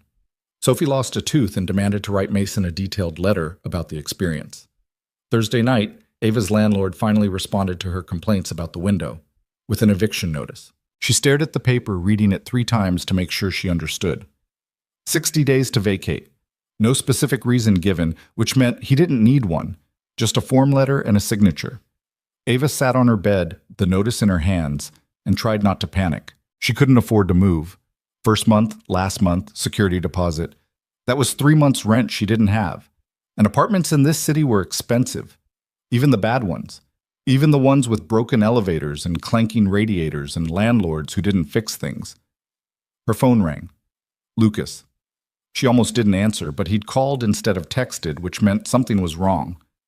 Hello? Hey. Bad time? No. What's up? I need a favor. That surprised her. Okay. Mason's school is doing this thing tomorrow, a parent breakfast. I forgot about it until his teacher just emailed me, and I have a meeting I can't move. You want me to go? If you can.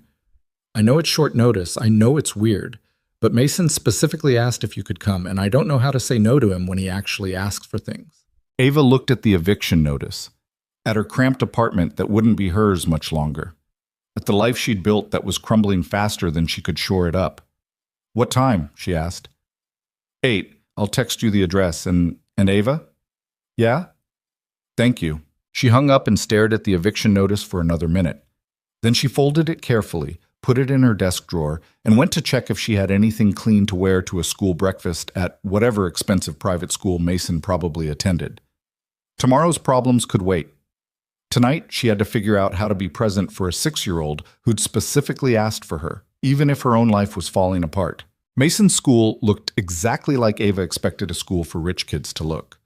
Brick facade, manicured lawn, a sign out front that said Crestwood Academy in letters that probably cost more than her car. She stood outside the entrance Friday morning, wearing her one decent blouse and pants she'd ironed twice, feeling like an imposter. Her phone buzzed. Lucas.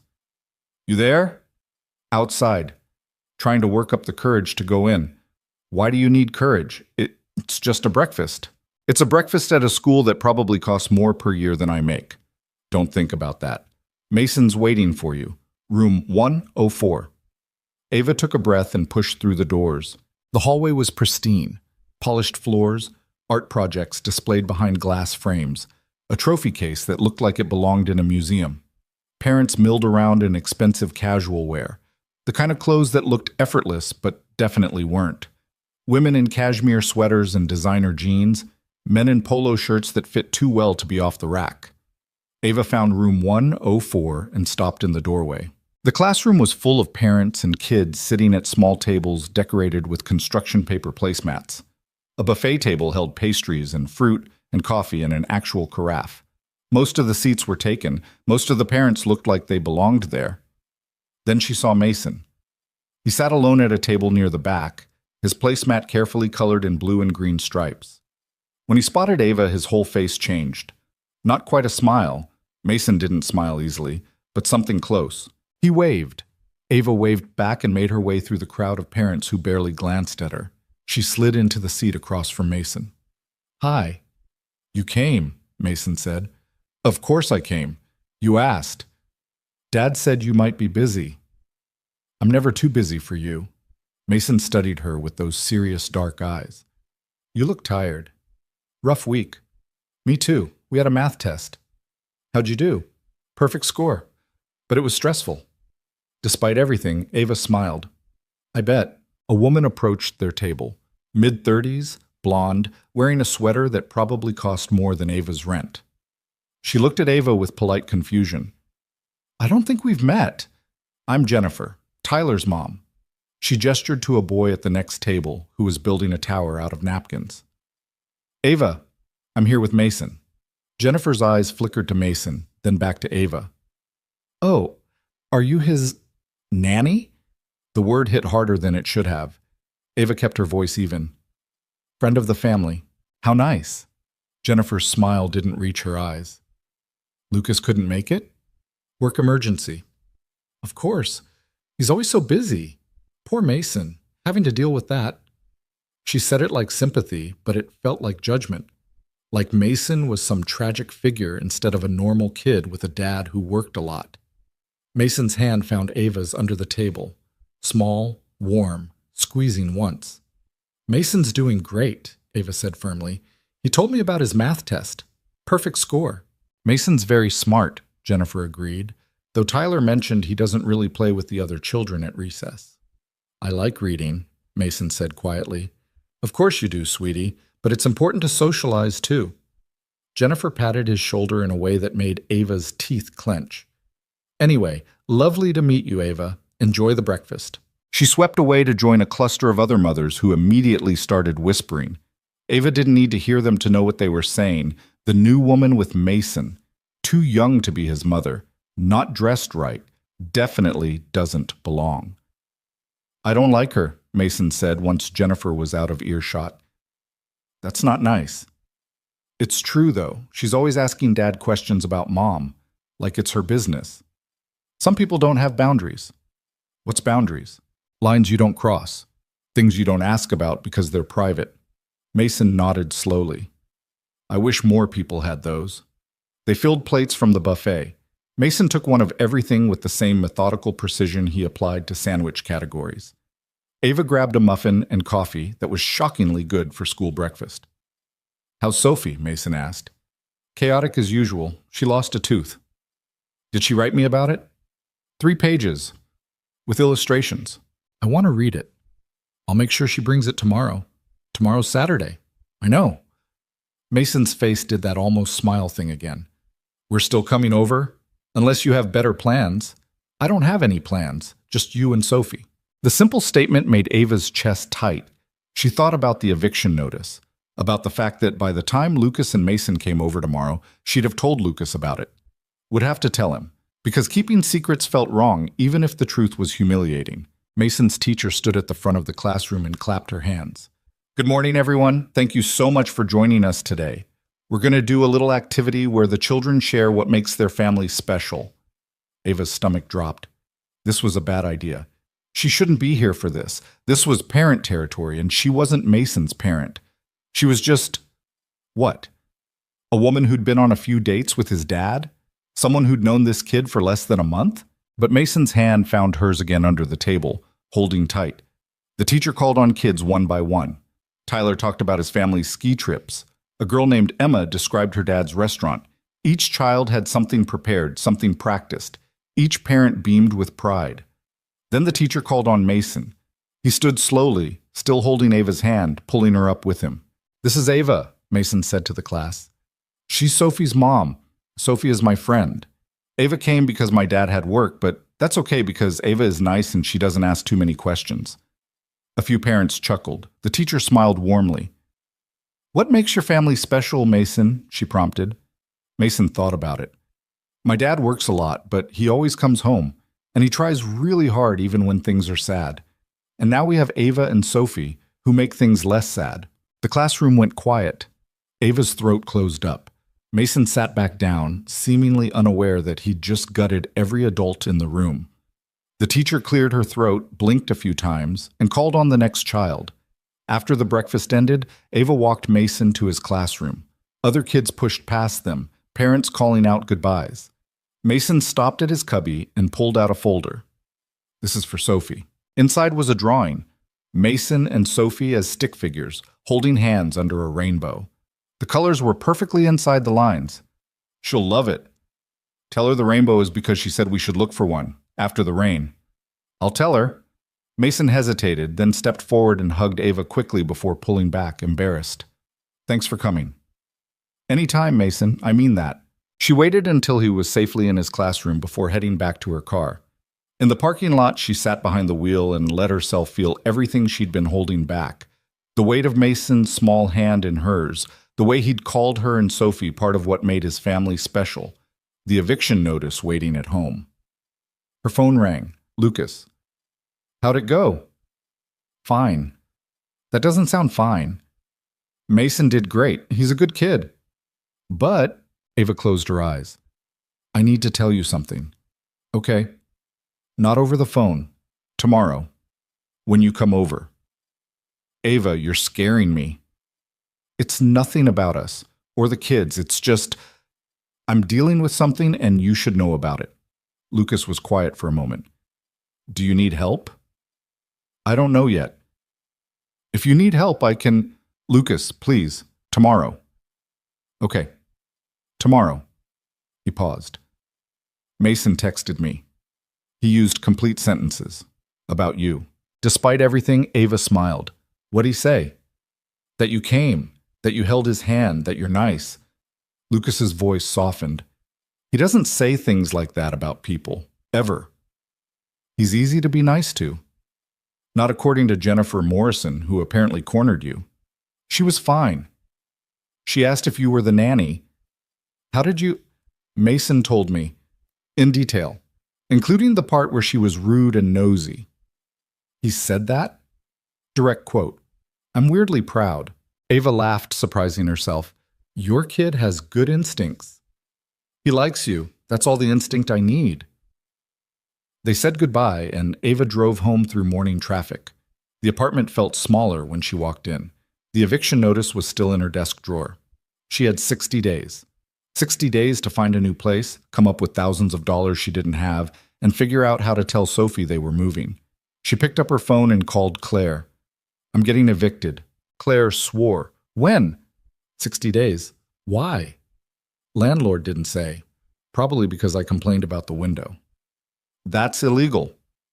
So is half of what he does. Doesn't matter, I can't afford a lawyer. What are you going to do? I don't know. I'm looking at places, but everything's too expensive.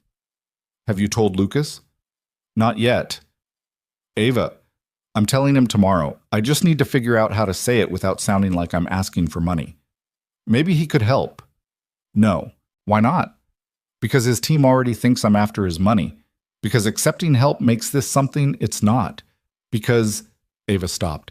Because I've been doing this on my own for 5 years and I don't know how to stop. Claire was quiet. Then, you know it's okay to let people help you, right? Is it? Yeah, Ava, it is. After they hung up, Ava spent the rest of the day applying for apartments she couldn't afford. Every application required proof of income, references, fees. Every application was a reminder of exactly how little she had. By the time she picked up Sophie from daycare, she had a headache and a growing sense of panic she couldn't quite suppress. Sophie chattered the whole way home about her day. Something about a class hamster, a boy who'd eaten paste, and a new song they were learning. Ava made appropriate noises in the right places, but her mind was elsewhere. That night, after Sophie was asleep, Ava sat at her kitchen table and made lists. Things to do. Places to look. Numbers that didn't add up no matter how many times she rearranged them. Her phone lit up with a text from Lucas. Mason drew you a picture. He made me promise to bring it tomorrow. He gave me one for Sophie. She hasn't stopped looking at it. They're good for each other. Yeah. You okay? You seemed off earlier. Just tired. I'll explain tomorrow. Okay. Get some sleep. You too. But Ava didn't sleep. She lay in bed listening to the radiator clank and the neighbors argue through thin walls and the sirens that never seemed to stop. She thought about Mason's hand in hers, about Lucas fixing her faucet without being asked, about the life she'd built that was crumbling faster than she could hold it together. Saturday morning arrived too fast. Sophie woke up early, already planning the day. Can we go to the park? Can Mason push me on the swings? Can we show them the good slide? We'll see how the weather is. It's not raining. Not yet. But the sky was clear when Lucas and Mason arrived at 10. Mason had his backpack of essentials, snacks, juice boxes, the picture he'd drawn. Lucas carried a bag Ava hadn't seen before. What's that?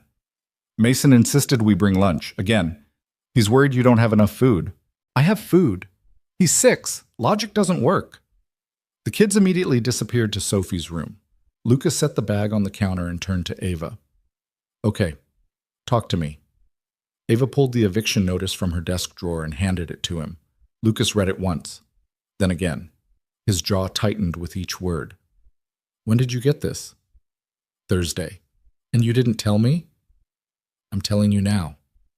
Ava, please don't make this into something it's not.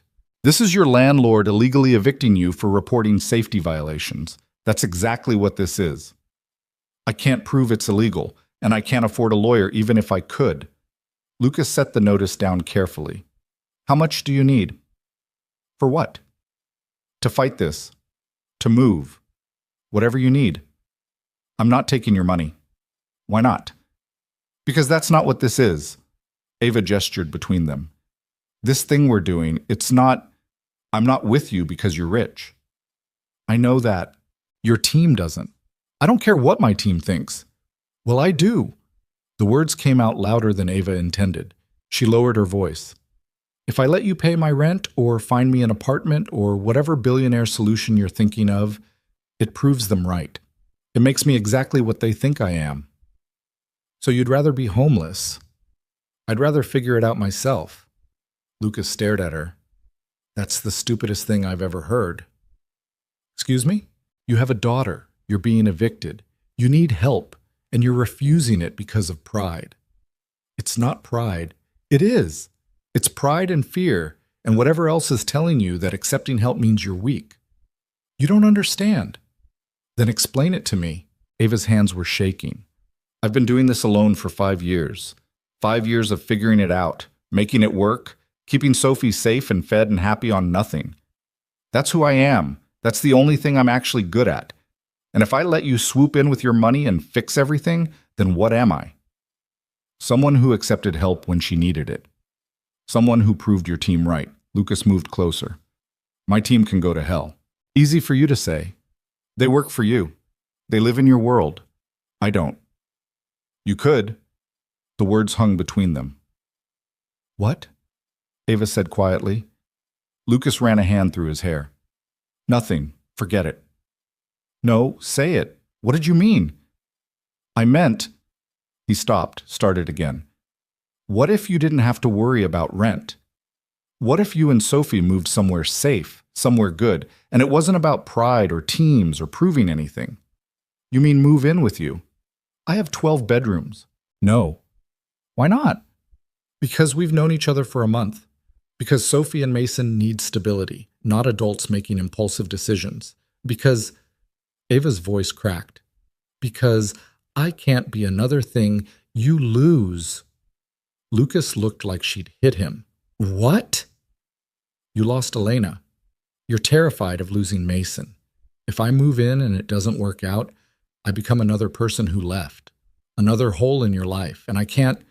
She stopped, swallowing hard. I can't do that to you. Or to Mason. So you'd rather leave now? Before we even try? I'm not leaving. I'm just not moving into your mansion after a month of knowing you.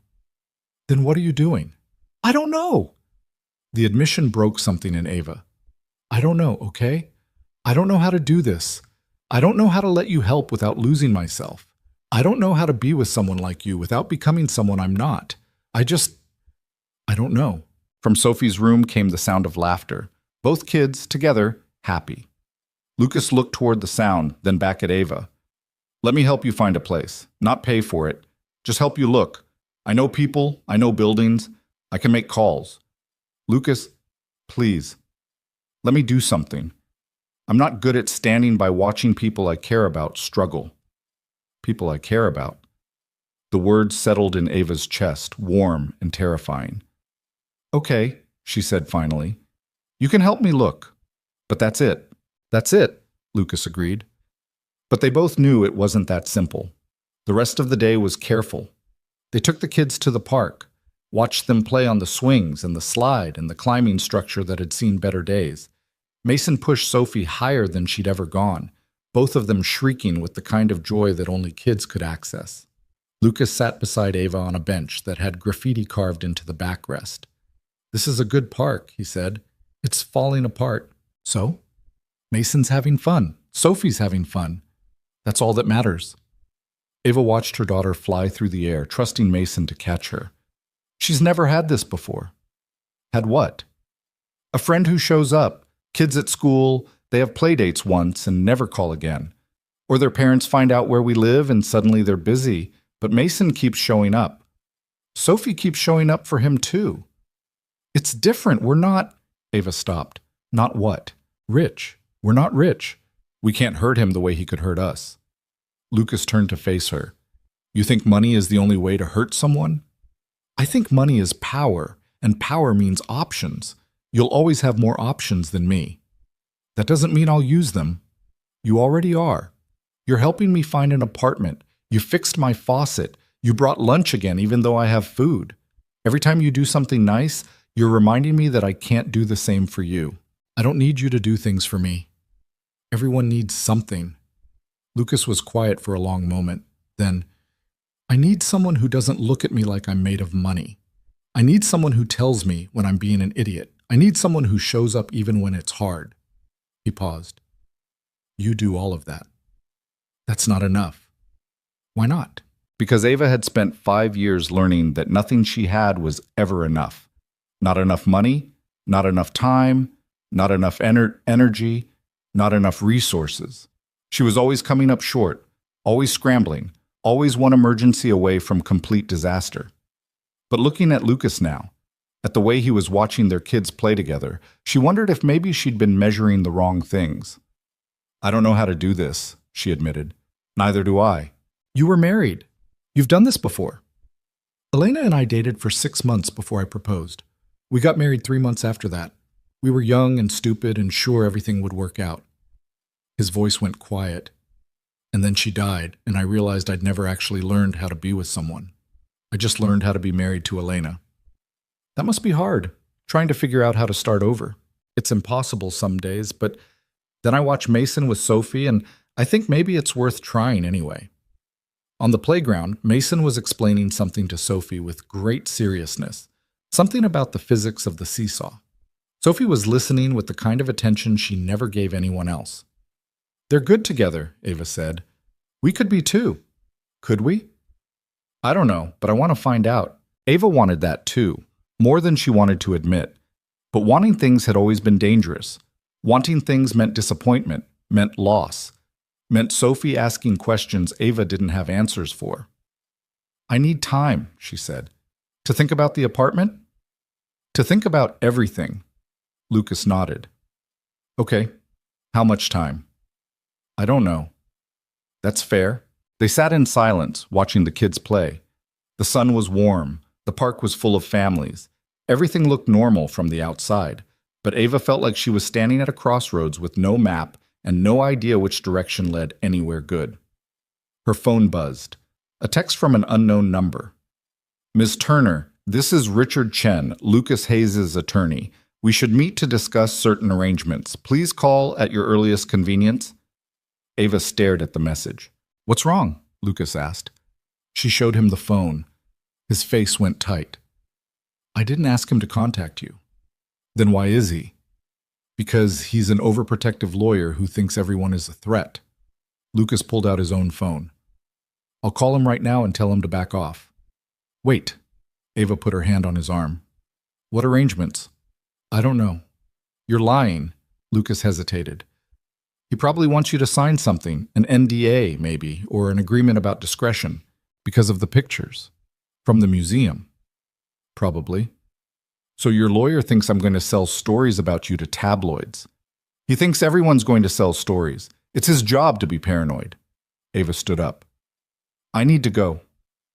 Ava, I need to think about all of this. About whether I can actually do this. Do what? Date a billionaire whose lawyer sends me legal threats. Raise my daughter in a world where every outing gets photographed. Be the person people assume is a gold digger. I don't assume that. But everyone else does. Your team, your lawyer, probably half the parents at Mason's school. And maybe they're not wrong. What are you talking about? Ava gestured around the park, at her life. Look at me, Lucas, really look. I'm broke. I'm about to be homeless. My daughter wears the same clothes twice a week because I can't afford more. And now I'm dating someone who could fix all of that with a phone call. How is that not exactly what it looks like? Because you didn't ask for any of it. Because you've refused help at every turn. Because... Lucas stopped, frustrated. Because you're the least opportunistic person I've ever met. Today.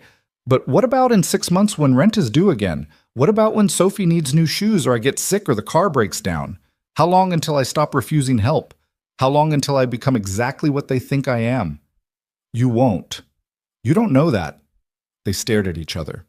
On the playground, Sophie called for Ava to watch her go down the slide. Mason waited at the bottom to catch her. I should take Sophie home, Ava said. We were going to have lunch. I know. I'm sorry. I need space to think. Lucas's face did something complicated. Hurt and understanding mixed together. Okay. Tell Mason I'm sorry. He'll understand. But Ava wasn't sure he would. Wasn't sure Sophie would either when she realized they were leaving early. She gathered her daughter, made excuses about errands they needed to run. Sophie protested, but eventually complied. Mason watched them leave with those serious dark eyes. In the car, Sophie was quiet for exactly 3 minutes before asking, Did you and Lucas have a fight? No, baby.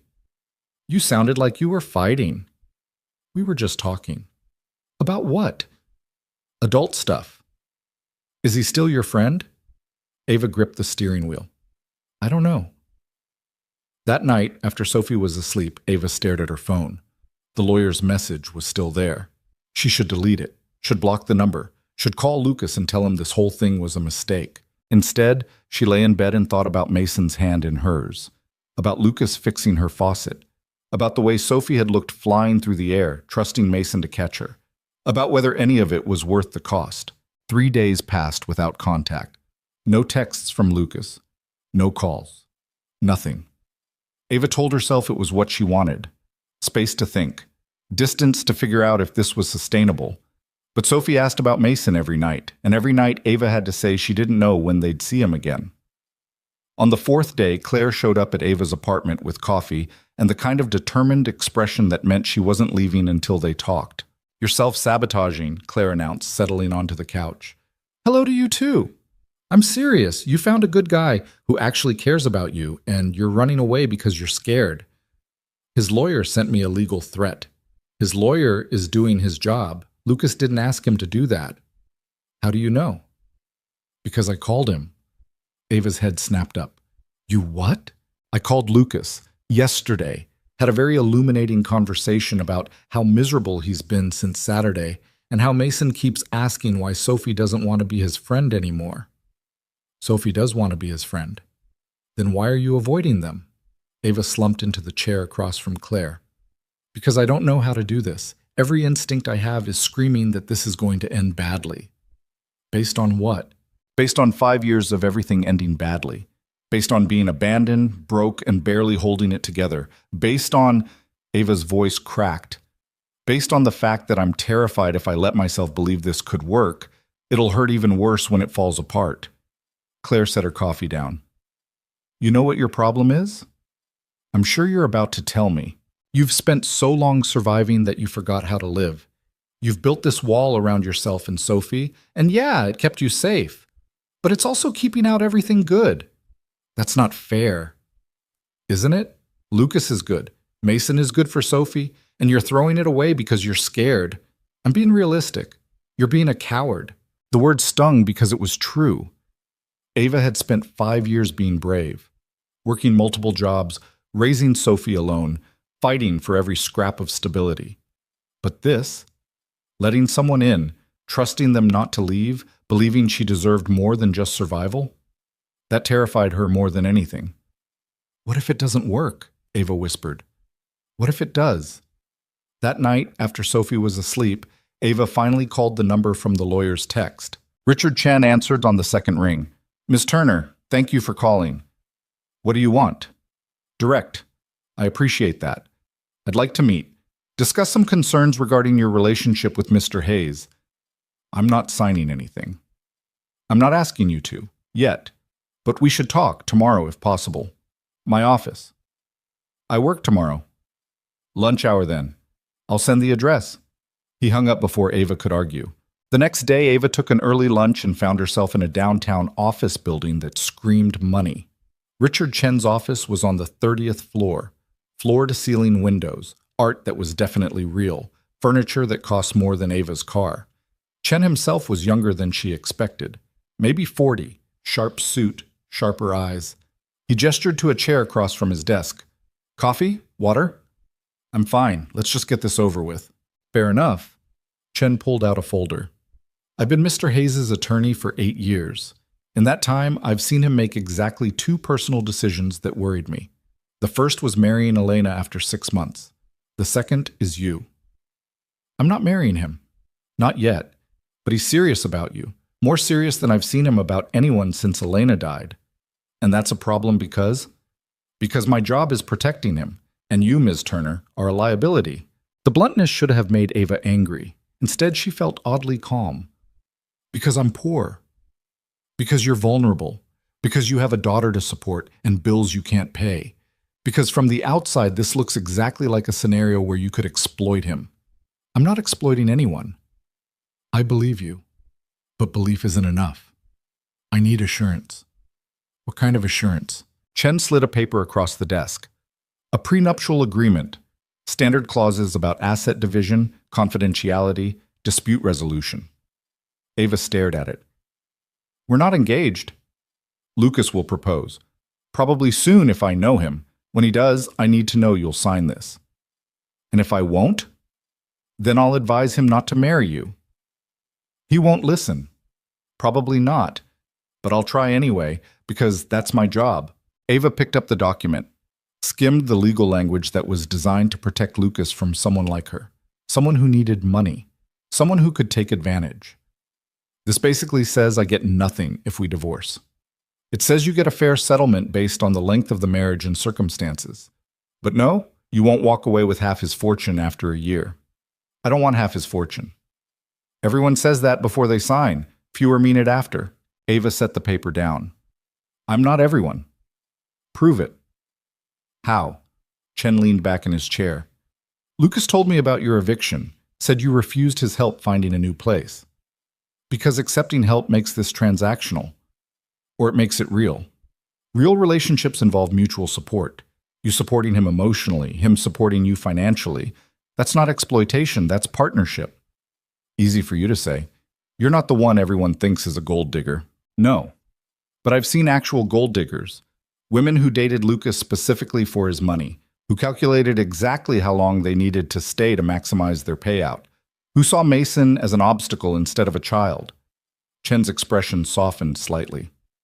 You're not that. You showed up to Mason's school breakfast. You refuse financial help.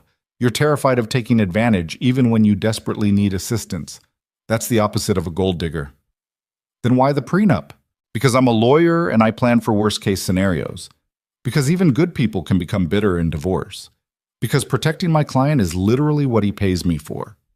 Chen paused. But between us? I think you're good for him. I think Mason needs you. I think Lucas is happier than he's been in years. And I think if you walk away because of pride, you'll regret it for the rest of your life. Ava's throat was tight. What if I can't be what he needs? What if he can't be what you need? That's the risk both of you are taking. But from where I'm sitting, you're both willing to try. That counts for something. I don't know if I can sign this. Ava gestured at the prenup. Take it home. Read it. Think about it. But don't let it be the reason you walk away. That document protects assets. It doesn't prevent love. Ava left the office with the prenup in her bag and her head spinning. She went back to work, filed papers, answered phones, pretended everything was normal. But all she could think about was Lucas's face when she'd left the park. Mason's quiet question about whether Sophie still wanted to be his friend. That evening, After picking up Sophie from daycare, Ava made a decision. She texted Lucas, "Can we talk?"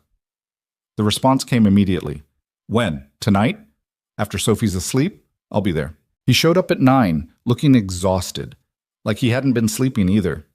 They sat at Ava's kitchen table, the same table where they'd shared sandwiches and tentative conversation weeks ago. "Your lawyer called me in," Ava said. Lucas winced. "I told him to back off." "He showed me a prenup." "Ava, let me finish."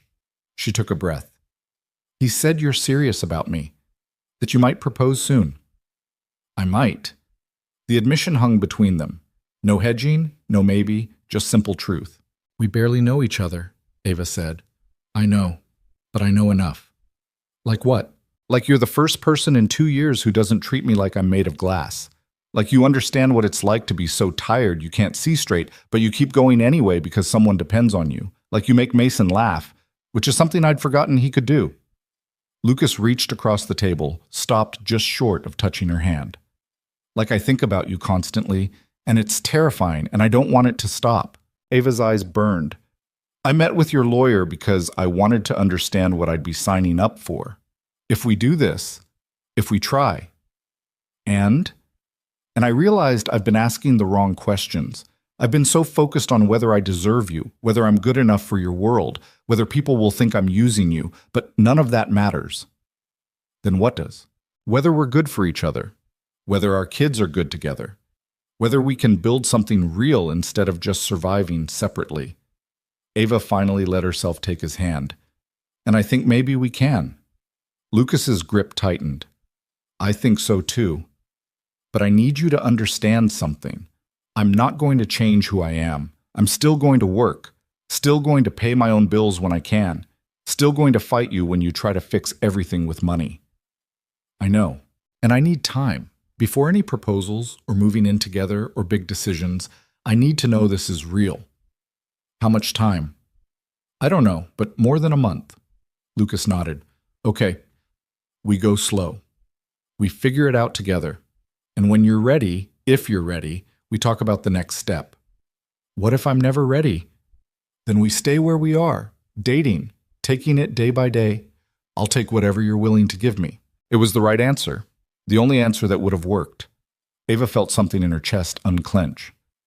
"Sophie's been asking about Mason every day," she said. "Mason's been doing the same. Yesterday, he asked if maybe Sophie didn't like him anymore because he's weird." "He's not weird." "I know, but 6-year-olds don't have perspective." "Neither do 30-year-olds, apparently," Lucas smiled. "Apparently not." They sat there holding hands across the table until Ava's phone alarm went off. Reminder to check on Sophie. When she came back from her daughter's room, Lucas was still there, still waiting. "Stay," Ava said. "What?" "Not like that, just stay. Have coffee, talk, stop acting like everything's ending." So Lucas stayed. They drank terrible coffee from Ava's ancient coffee maker and talked about nothing important. Mason's upcoming science project, Sophie's obsession with butterflies, the weird noise Lucas's car was making, normal things, easy things, things that felt like building something real. When Lucas finally left around midnight, he paused at the door. "Saturday. You, me, both kids, somewhere that's not a museum or a park or anywhere with pressure. Just the 4 of us." "Where?" "I don't know yet, but somewhere good." "Okay." He smiled, kissed her forehead quickly, and was gone before Ava could overthink it. The next few weeks unfolded in a pattern. Weekends with both kids. Weeknight calls after Sophie and Mason were asleep. Lucas helping Ava apartment hunt without trying to pay for anything. Ava learning to accept help in small doses, a reference here, a connection there, nothing that felt like charity. They found her a place, small but clean, in a better neighborhood, with a working elevator and a landlord who actually fixed things. The rent was still tight, but manageable. Lucas never offered to pay it, never even hinted. But he helped her negotiate the lease, helped her move, helped her set up furniture. And slowly, Ava started to believe this might actually work. Mason's birthday fell 6 weeks after that conversation at Ava's kitchen table. Lucas planned a party at a botanical garden, Mason's choice because he'd been reading about plants. Not a huge party, just a few kids from school and close family, and Ava and Sophie. The garden was beautiful. Glass walls, crystal lights reflecting off water features, paths winding through exotic flowers. Mason walked around with Sophie, pointing out different species, explaining their Latin names with the kind of intensity only Mason could muster. Sophie listened like he was revealing the secrets of the universe. "They're good together," Lucas said, coming to stand beside Ava. "They really are." "So are we." Ava looked up at him. "Yeah, we are." After cake, chocolate, Mason's favorite, and presents that Mason categorized by theme before opening, the party started winding down. Parents collected their kids. The garden staff began cleaning up. Sophie and Mason chased each other through the paths, their laughter echoing off the glass. Lucas pulled Ava aside to a quiet corner where the lights reflected off a small pond. "I need to tell you something." Ava's stomach dropped. "Okay, this wasn't supposed to happen tonight. I had a whole plan. Dinner, just us, somewhere nice, but not too nice because you hate those places. Lucas? But standing here, watching our kids play together, watching you fit into my life like you've always been there, I can't wait." He reached into his pocket and pulled out a small velvet box. Ava's heart stopped. "I'm not asking you to marry me. Not yet. You said you needed time, and I meant it when I said I'd wait." Lucas opened the box. Inside was a simple ring. Not a diamond, just a silver band. "But I'm asking for a future, with you and Sophie. With all four of us figuring this out together. I'm asking you to believe this is real, that we're worth trying for." Tears were running down Ava's face before she could stop them.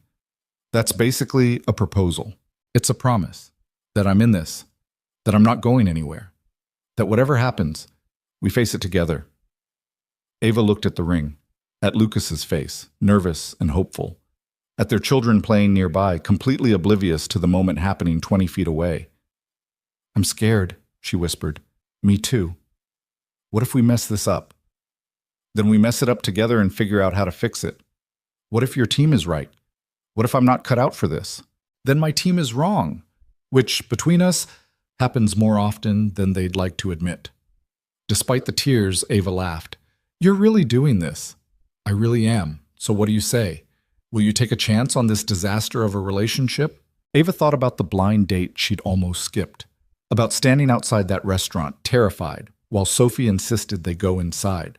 About every moment since, the museum, the park, the rainy afternoon in her apartment, the nights of doubt and fear and slowly learning to trust. About the fact that love had nothing to do with money or status or being perfect. It was built in small moments, in showing up, in trying even when it was hard. "Yeah," she said. "Yeah, I will." Lucas slipped the ring onto her finger. Not the left hand, not the ring finger. The right hand, fourth finger.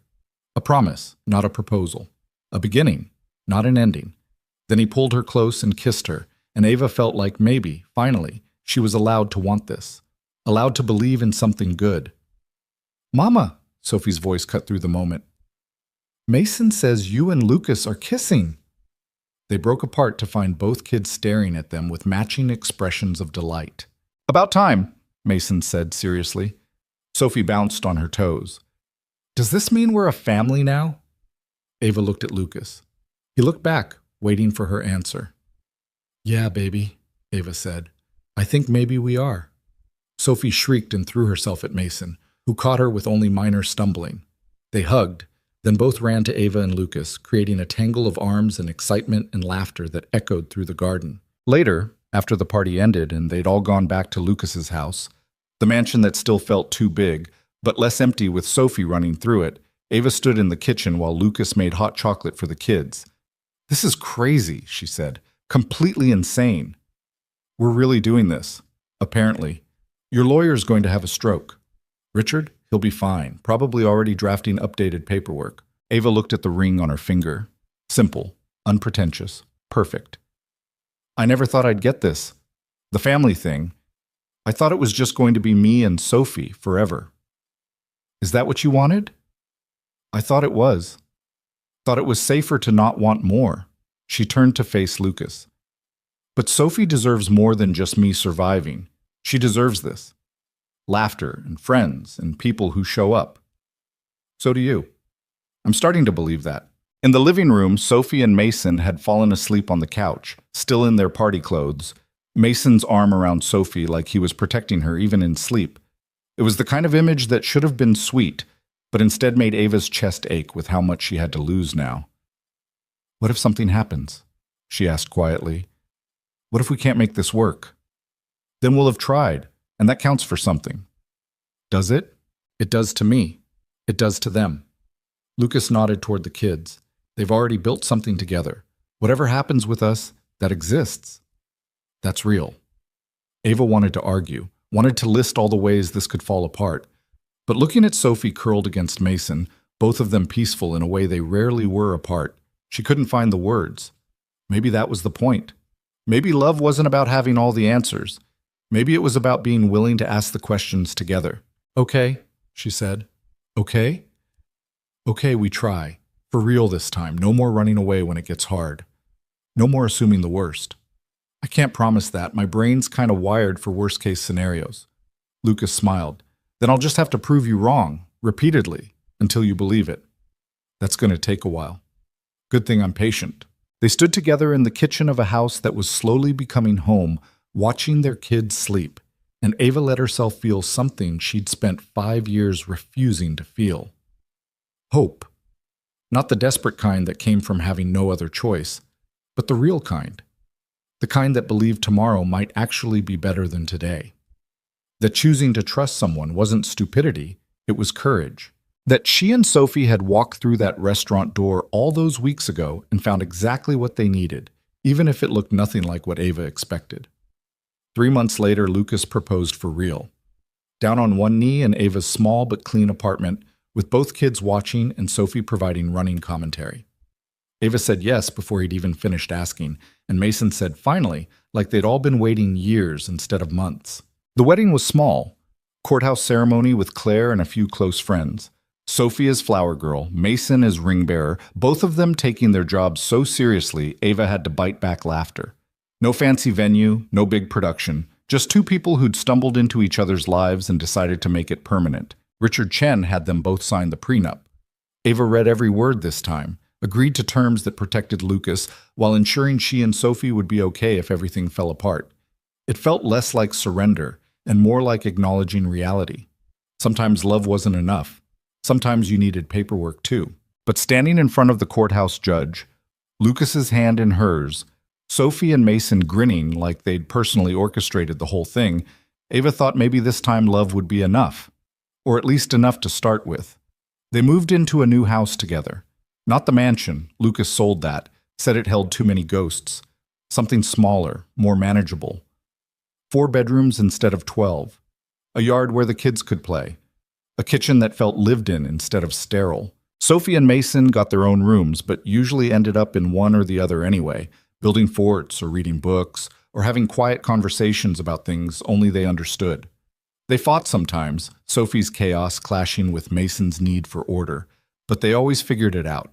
Ava went back to school. Part-time, night classes, working toward the law degree she'd abandoned when she got pregnant with Sophie. Lucas insisted on paying for it, and Ava let him. Not because she needed him to, but because she was learning that accepting help wasn't weakness. It was trust. Lucas cut back his hours. Not drastically. Running a billion-dollar company didn't allow for drastic, but enough that he was home for dinner most nights. Enough that Mason stopped looking surprised when his father showed up at school events. They went to therapy, both individual and couples, because two people with trauma and baggage and a tendency to shut down when things got hard needed help learning to communicate. It wasn't easy. Some sessions ended with both of them angry, unable to see the other's perspective, but they kept going, kept trying. A year after the wedding, Ava woke up in the middle of the night to find Lucas's side of the bed empty.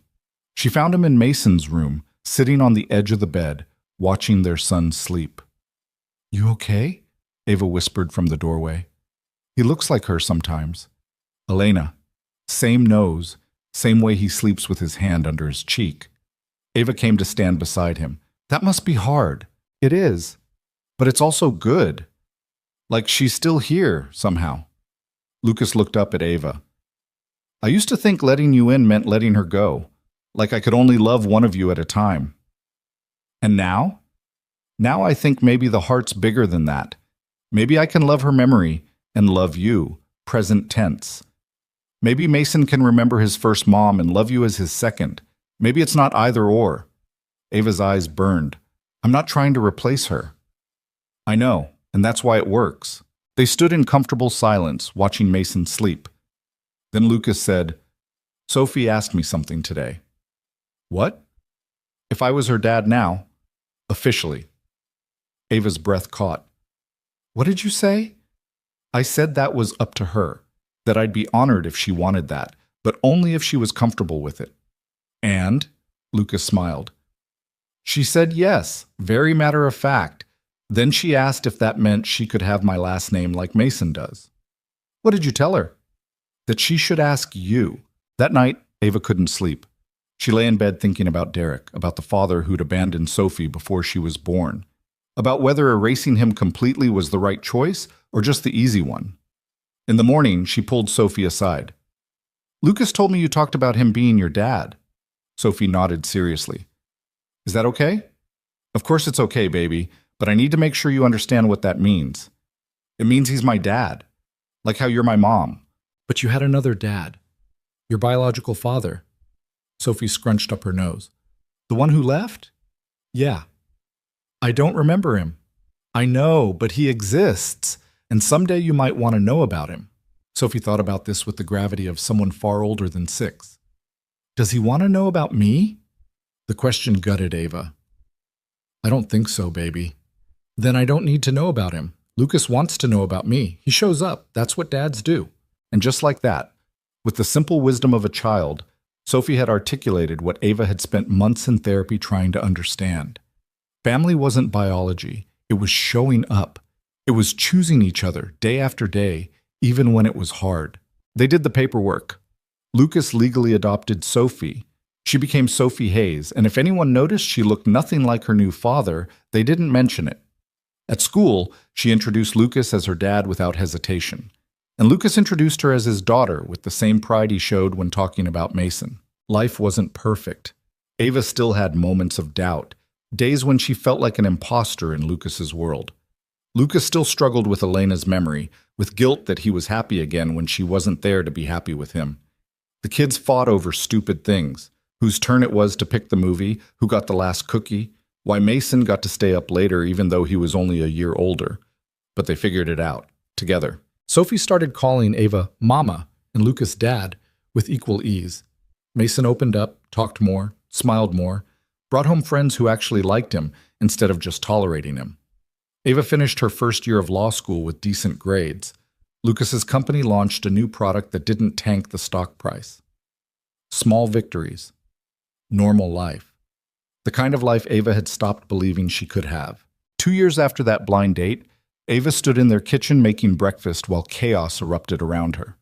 Sophie was looking for her favorite shoes. Mason was explaining to Lucas why his science fair project on photosynthesis was critically important to human survival. The coffee was burning, the toast was cold, everything was loud and messy and imperfect, and Ava had never been happier. Lucas caught her eye across the kitchen, smiled that small smile that was just for her, mouthed I love you, while Mason continued his monologue about chlorophyll. Ava smiled back, mouthed I love you too. Sophie found her shoes. Mason finished his explanation. They all piled into the car, the normal car, not the town car, because they'd learned early on that Sophie got carsick in anything too fancy, and headed to school drop-off. At a red light, Sophie asked, Mama, do you remember when you almost didn't go on that date with Dad? Ava glanced at Lucas, who was grinning. I remember. That would have been really stupid. Sophie? Well, it would have. Then we wouldn't have Mason, or this house, or anything good. She's not wrong, Lucas said. Ava reached back and squeezed Sophie's hand. No, she's not. That night, after both kids were asleep and the house was finally quiet, Lucas found Ava on the back porch. She was curled up in an old chair they'd rescued from a yard sale, wrapped in a blanket that had holes in it because Sophie had decided to fix it with scissors.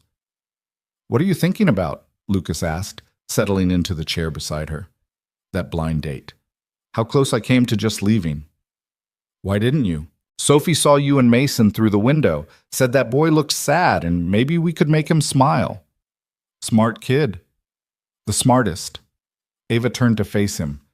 Do you ever regret it, taking a chance on us? Never. Not once. Not even when I'm difficult? Especially not then. You keep me honest. That's a nice way of saying I'm stubborn. You're stubborn, but you're also brave. You chose to trust me when every instinct told you not to. That's the bravest thing I've ever seen anyone do. Ava leaned her head on his shoulder. I was terrified. Me too. Still am, sometimes. Me too. They sat in comfortable silence, watching stars appear in the darkening sky. Somewhere inside, Sophie was probably dreaming about butterflies or whatever 6-year-olds dreamed about. Mason was probably organizing his dreams into categories. You know what I figured out? Ava said eventually. What? Love isn't about being ready. It's about being willing to try even when you're not. Lucas kissed the top of her head. When did you get so wise? I've always been wise. You just didn't notice because you were too busy being emotionally unavailable. Fair point. Ava laughed, and Lucas laughed with her, and in that moment everything felt possible.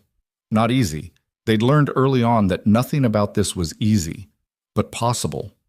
Worth fighting for, worth showing up for every single day. Because that's what love was, really. Not the fairy tale version where everything worked out perfectly. But the real version. The one where you chose someone even when they were difficult, even when life was hard, even when you had no idea what you were doing. The one where a struggling single mom and a lonely billionaire stumbled into each other's lives and decided to build something neither of them expected. The one where a blind date became a family and fear became courage, and two broken people learned that maybe being broken wasn't the end of the story. Maybe it was just the beginning.